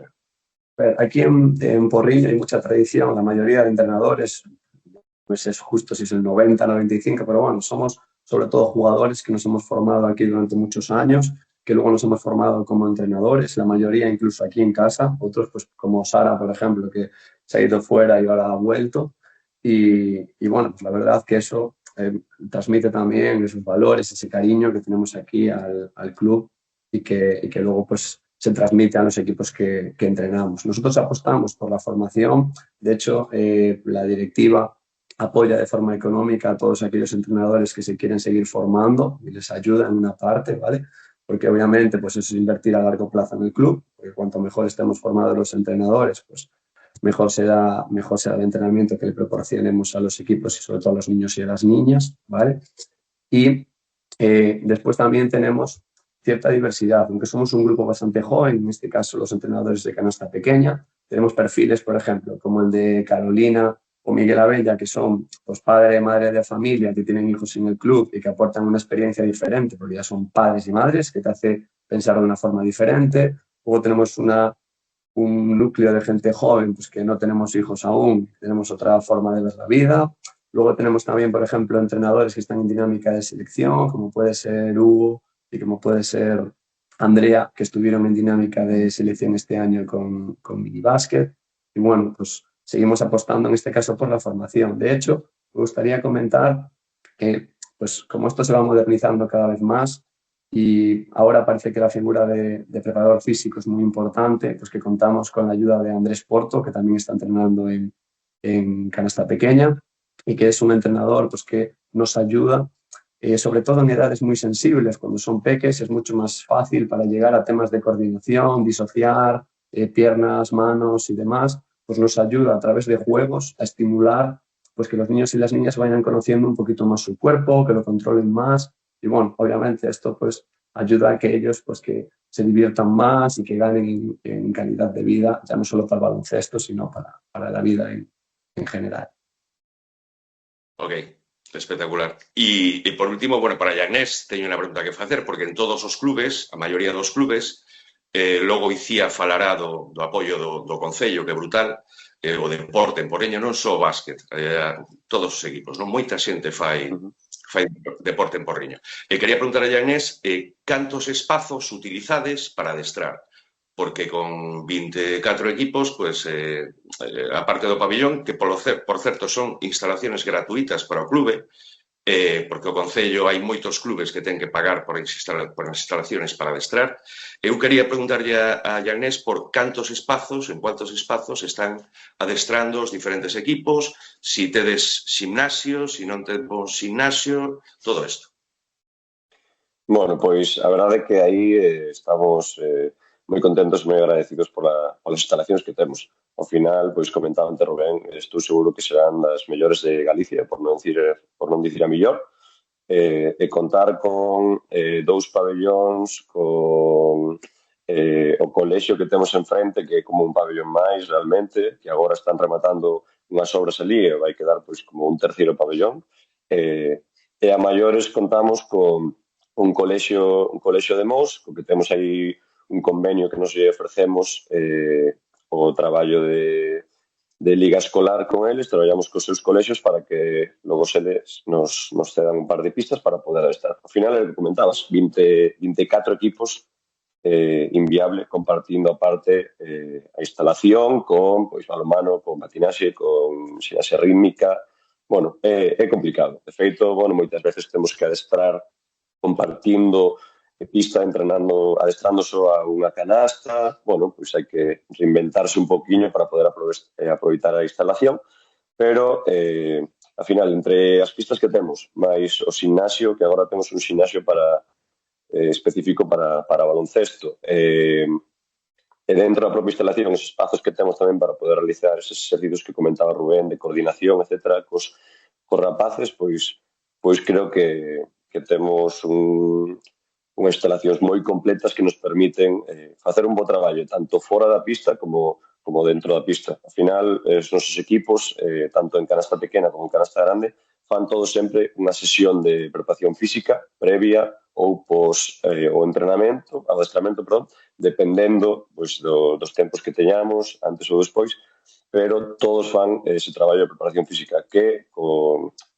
avance que está vendo o baloncesto ano tras ano, creemos que é fundamental ese traballo de preparación física para que logo sean capaces de competir o maior nivel. Entonces, bueno, nese aspecto, pois estamos encantados. Temos unhas instalacións espectaculares. Rubén, antes de rematar, quería facer unha pregunta. Quedan moi pouquiños programas de O Noso Básquet en esta tempada. Un dos colaboradores estrela é Darío Méndez, director técnico da Federación Galega. A pregunta, ainda que está el diante, logo xa veremos o que pasa. Quen é Darío Méndez en Porriño? Bueno, vou comezar falando eu e logo deixo o turno para Rubén. A verdade é que Darío Méndez é o resumen do que é o baloncesto un poquinho en Porriño. É así, Darío Méndez é unha persoa moi coñecida e moi querida aquí no pobo, é así, comezou nos inicios do clube e deixounos, pois, no máis alto. Entón, pois, a xente quero moitísimo, os nenos o queren un montón, é moi difícil que Darío pase polo pabillón e non hai alguén que se pare a falar con ele. Entón, bueno, pois, creo que iso deixa moi claro cal foi o seu traballo no clube e por iso tamén está onde está. Creo que ninguén lle regalou nada nunca. Entón, pois, bueno, é un privilexio poder dicir que Darío formou parte do noso clube. Sí, lo mismo. Yo decir que ahora para nosotros es bastante más sencillo porque ya hay un camino creado y seguimos un poco esa misma línea, pero claro, empezar de cero en aquellos momentos no debió ser nada fácil, que al final eso, estos días estuvo por allí por el pabellón y las niñas iban todas a saludarlo cuando lo vieron por allí y que al final, pues bueno, él es el que transmite un poco esa ilusión, el que hace que cree todo este vínculo y que al final pues que seamos una familia y aquí en Porriño todo el mundo cuando piensa en baloncesto piensa en Darío Méndez. Maestro. No, a ver, os conozco desde que eran moi cativos os dous. Rubén era máis fácil de levar, Janés era un dolor de pequeno, pero tiven a oportunidade de adestrarle, son moi bons xogadores de básquet. A veces dubido se gustaría de volver a adestrar os dous outra vez, non? Pero despois destas palabras tan bonitas, voltaría a adestraros outra vez. Coñezo de toda a vida, bueno, boa xente, están al frente dun proxecto fantástico e con novos folgos, bueno, el club está funcionando como un reloj. Gracias, Rubén. Rubén, unha aperta, moitas grazas. Imos ca promoción das camisetas, se queredes, de coleccionista firmadas dos clubes galegos e continuamos despois con Icía Alcalde, a presidenta do club. Darío. Nada, boas noites e nada máis que decir.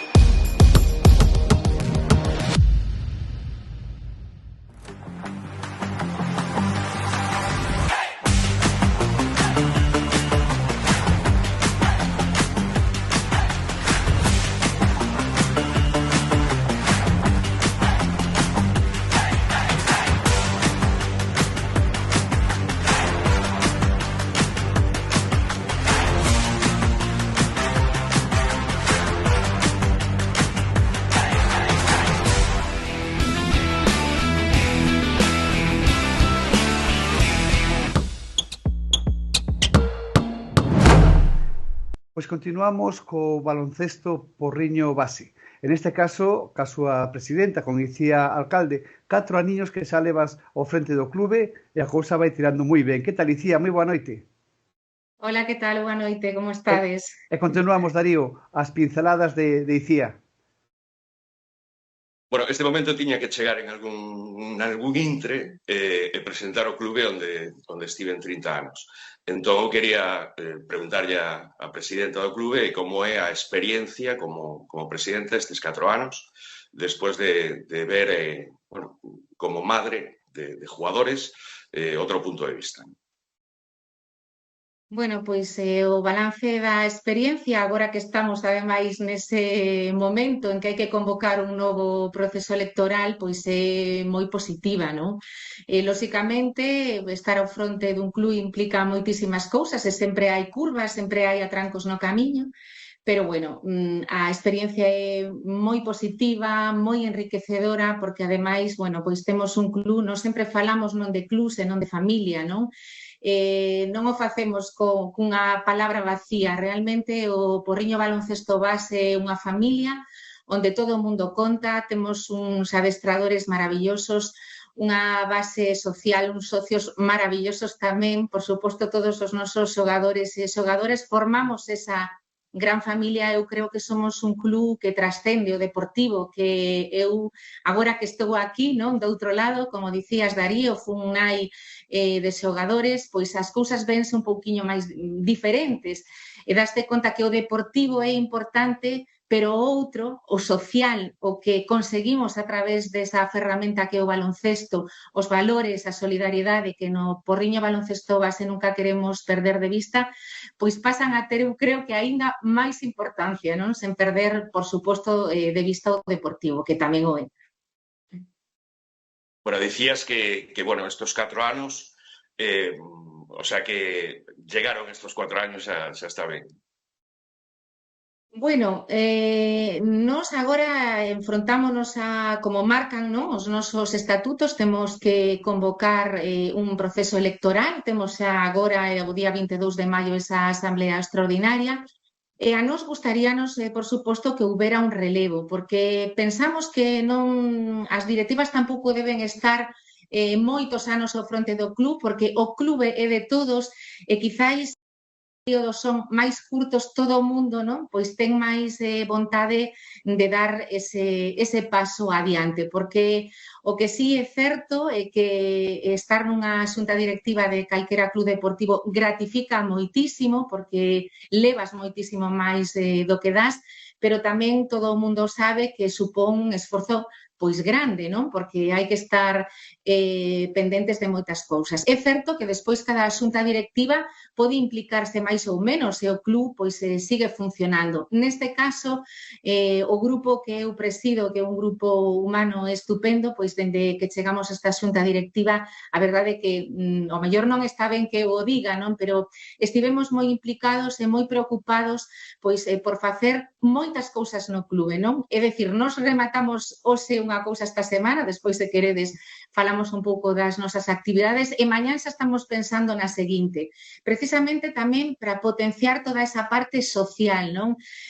Os nosos socios e socias, os nosos nenos e nenas gustanlle que fagamos cousas no Porriño e nós, ademais de nosos eventos que temos ao longo do ano, sempre temos esa intención de facer algo máis, de facer algo novo, porque eso fai familia, eso fai club e fai que a xente se achegue ao pabillón. Por eso creemos que o importante é marchar da xunta directiva cando estamos nese punto, aí arriba, non? Non cando empecemos a perder folgos. E, ademais, como dicimos nesa convocatoria, o clube é de todos e de todas e todos temos que estar dispostos a poñer un pouquiño do noso tempo durante un tempo que non sexa excesivamente longo. O que temos moi claro é que non somos persoas responsables, que o club está sobre todo no noso corazón, porque ademais todos somos pais e nais de nenos e nenas do club, pero tamén fomos xogadores e entrenadores, adestradores deste club e que o club non imos abandonalo, non? Eso temos claro. Gustaríanos, e estamos totalmente dispostos a dar ese relevo, a facer un acompañamento a xente que se pois que se anime a dar ese paso, estar o mellor ata o final deste ano, pois pouco a pouco dando ese relevo. Temos claro que o club, non imos abandonalo, eso creo que calquera que nos coñeza o sabe, pero sí que pensamos que hai que comezar a dar ese relevo por iso, para manter, non, este nivel de actividade, porque, tamén desgasta e tamén ás veces xa estamos a dedicar máis tempo ao club que os nosos propios traballos, non? Dicía, falabas desde un principio moitas actividades, estás rematando unha e xa pensando na seguinte, todo eso ten que ter un colchón, non? Ese colchón chamase diñeiros, chamase patrocinios e chamase apoios institucionais. Se queres decir un pouquiño como é a idiosincrasia do voso traballo apoiado nelo? Moi ben, pois sí, claro que sí. Para nós eu teño que comezar falando do apoio incondicional do Concello do Porriño, non? Eu creo que somos envexa de moitos clubes de Galicia, porque o Concello do Porriño ten claro dende hai moitos anos que o deporte e o baloncesto en concreto hai que miralo e non como un gasto, non? Senón como unha inversión. Isto é maravilloso. O PBB, o Porriño Baloncesto Base, dende logo non podería sair adiante seguramente sen o apoio incondicional e tan grande que temos do Concello do Porriño. Como sabedes, o Porriño Baloncesto Base emprega instalacións deportivas municipais, para empezar xa por aí, temos unhas instalacións deportivas estupendas, con 2 pabillóns fabulosos. Tamén empregamos algunhas infraestructuras dos colexios do Porriño, porque é certo que as instalacións deportivas, Darío sabe moi ben, se quedan pequenas, non? Aquí están aprovechadas o milímetro, o microsegundo, xa se nos quedan pequenas, porque despois falamos tamén, se queredes, Porriño, o concello que é, somos aproximadamente 18.000 habitantes, pero o Porriño Baloncesto Base ten máis de 20, creo que neste momento son 25 equipos federados, máis unha liga escolar, máis as escolas municipais, e, polo tanto, sen o concello non poderíamos ir adiante. O seu apoio é total, pois cun investimento ao longo do ano e tamén sempre disposto a esas actividades das que falamos, que imos incluindo nese calendario fixo que temos ao longo de todos os anos, pois sempre están dispostos. Cando propoñemos facer aquí un torneo, cando propoñemos facer aquí unha fase, cando algo necesitamos, a verdade é que sempre atopamos pois a man tendida, non? E despois, claro, un pouco polas características que ten o noso club, por onde están situados os nosos equipos, sempre estamos atentos a todas as subvencións que podemos recibir, non? A esas achegas que chegan da man da Xunta de Galicia, que chegan da man da Deputación, e despois queda esa outra patiña na que nós nestes últimos anos traballamos moito, que son todos os nosos patrocinadores, digamos que privados, non? A verdade é que son moitísimos, eu creo que vai ser complicado enumeralos a todos, estamos a falar de máis de 30 patrocinadores importantes. Eu sempre que falo en público digo que todos son importantes, non? Sexan de menos ou de máis cantidade de diñeiro. Estean os seus nomes nos nosos cubres, estean nas lonas, estean nas redes sociais, estean no videomarcador, é dicir, todo suma, todos son granciños de area que forman unha montaña moi grande, non? Hai incluso algúns patrocinadores que son anónimos, que non queren dar os seus nomes, pero nós temos que estar moi agradecidos a todas esas empresas locais, máis grandes ou máis pequenas, que nos apoian e que ademais nos últimos anos pois amosaron ese compromiso incondicional. Non hai que máis que chamalos, aínda que este é un traballo bastante duro cada vez que empeza unha temporada, todos foron conscientes de momentos máis difíciles do club, cando perdes, por exemplo, subvencións porque non estás en determinadas categorías.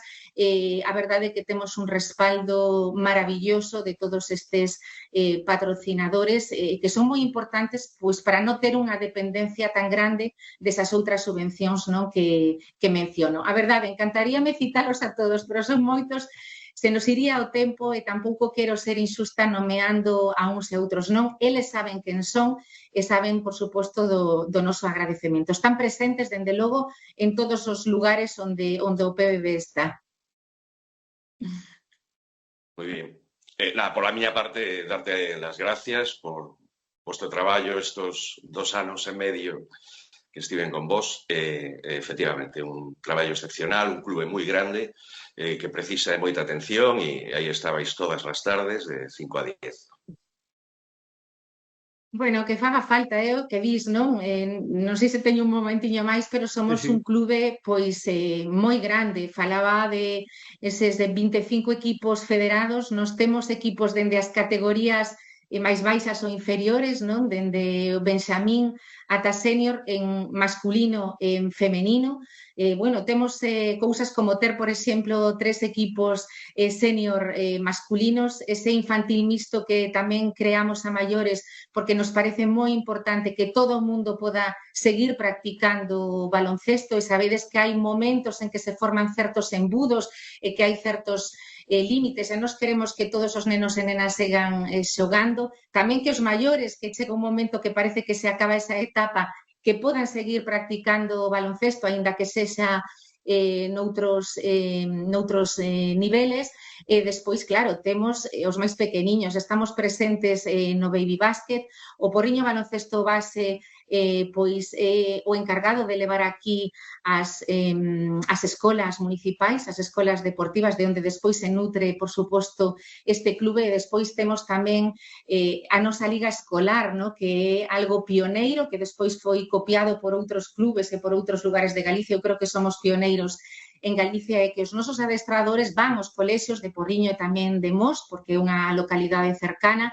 Ali, bueno, pois adestran os nenos dos colexios que despois teñen unha oportunidade maravillosa de vir ás instalacións municipais todos os venres para xogar esa liga escolar, onde tamén é importante para nós, porque non só das escolas municipais, senón tamén desta liga escolar, despois seguramente os nosos coordinadores o explicarán, pois se nutren tamén os nosos equipos. Non temos máis de 17 adestradores e adestradoras e un organigrama que funciona, non? Formado por eses dous coordinadores deportivos de canasta grande e pequena, Gianés e Rubén, un xestor deportivo con moitísima experiencia como é Quique do Pico, que é un pouco encargado de que se cumpla todo ese organigrama do ano. Genaro Alonso coñecedes de sobra ao fronte do noso equipo de terceira FEF este ano, encargado de organizar todo isto nunha fin de semana con tan poucos equipos, non? De encaixar todo para que todos poidamos xogar. É o encargado dese contacto directo coa federación, tanto galega como española, e despois unha figura que tamén trouxo esta xunta directiva que nos pareceu moi importante, como é a de ter un preparador físico, neste caso Andrés Porto, que, bueno, pois que todos os equipos pasan por él e tamén é un complemento á actividade deportiva, bueno, pois para nosotros moi importante, non? Dicía alcalde, un placer moi grande como presidenta. Esperamos que sigas aí ao frente e, senón, moi pertiño sempre da estrutura de PBB. Moitas gracias por estar connosco. Darío, como sempre, un placer. E olliño a semana que ven, que Darío ten algo moi importante no próximo programa de formación. Olliño o que ven. E con isto rematamos o programa 30 de O Noso Básquet. Grazas a todos os convidados. Citamos para eso, para a próxima semana, programa 31, onde teremos invitados de auténtico luxo. Icía, moi boa noite, Darío. Boa noite, Icía. Boa noite, moitas grazas.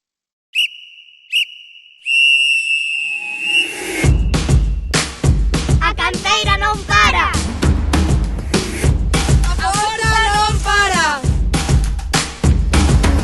A motivación non para. A enerxía non para.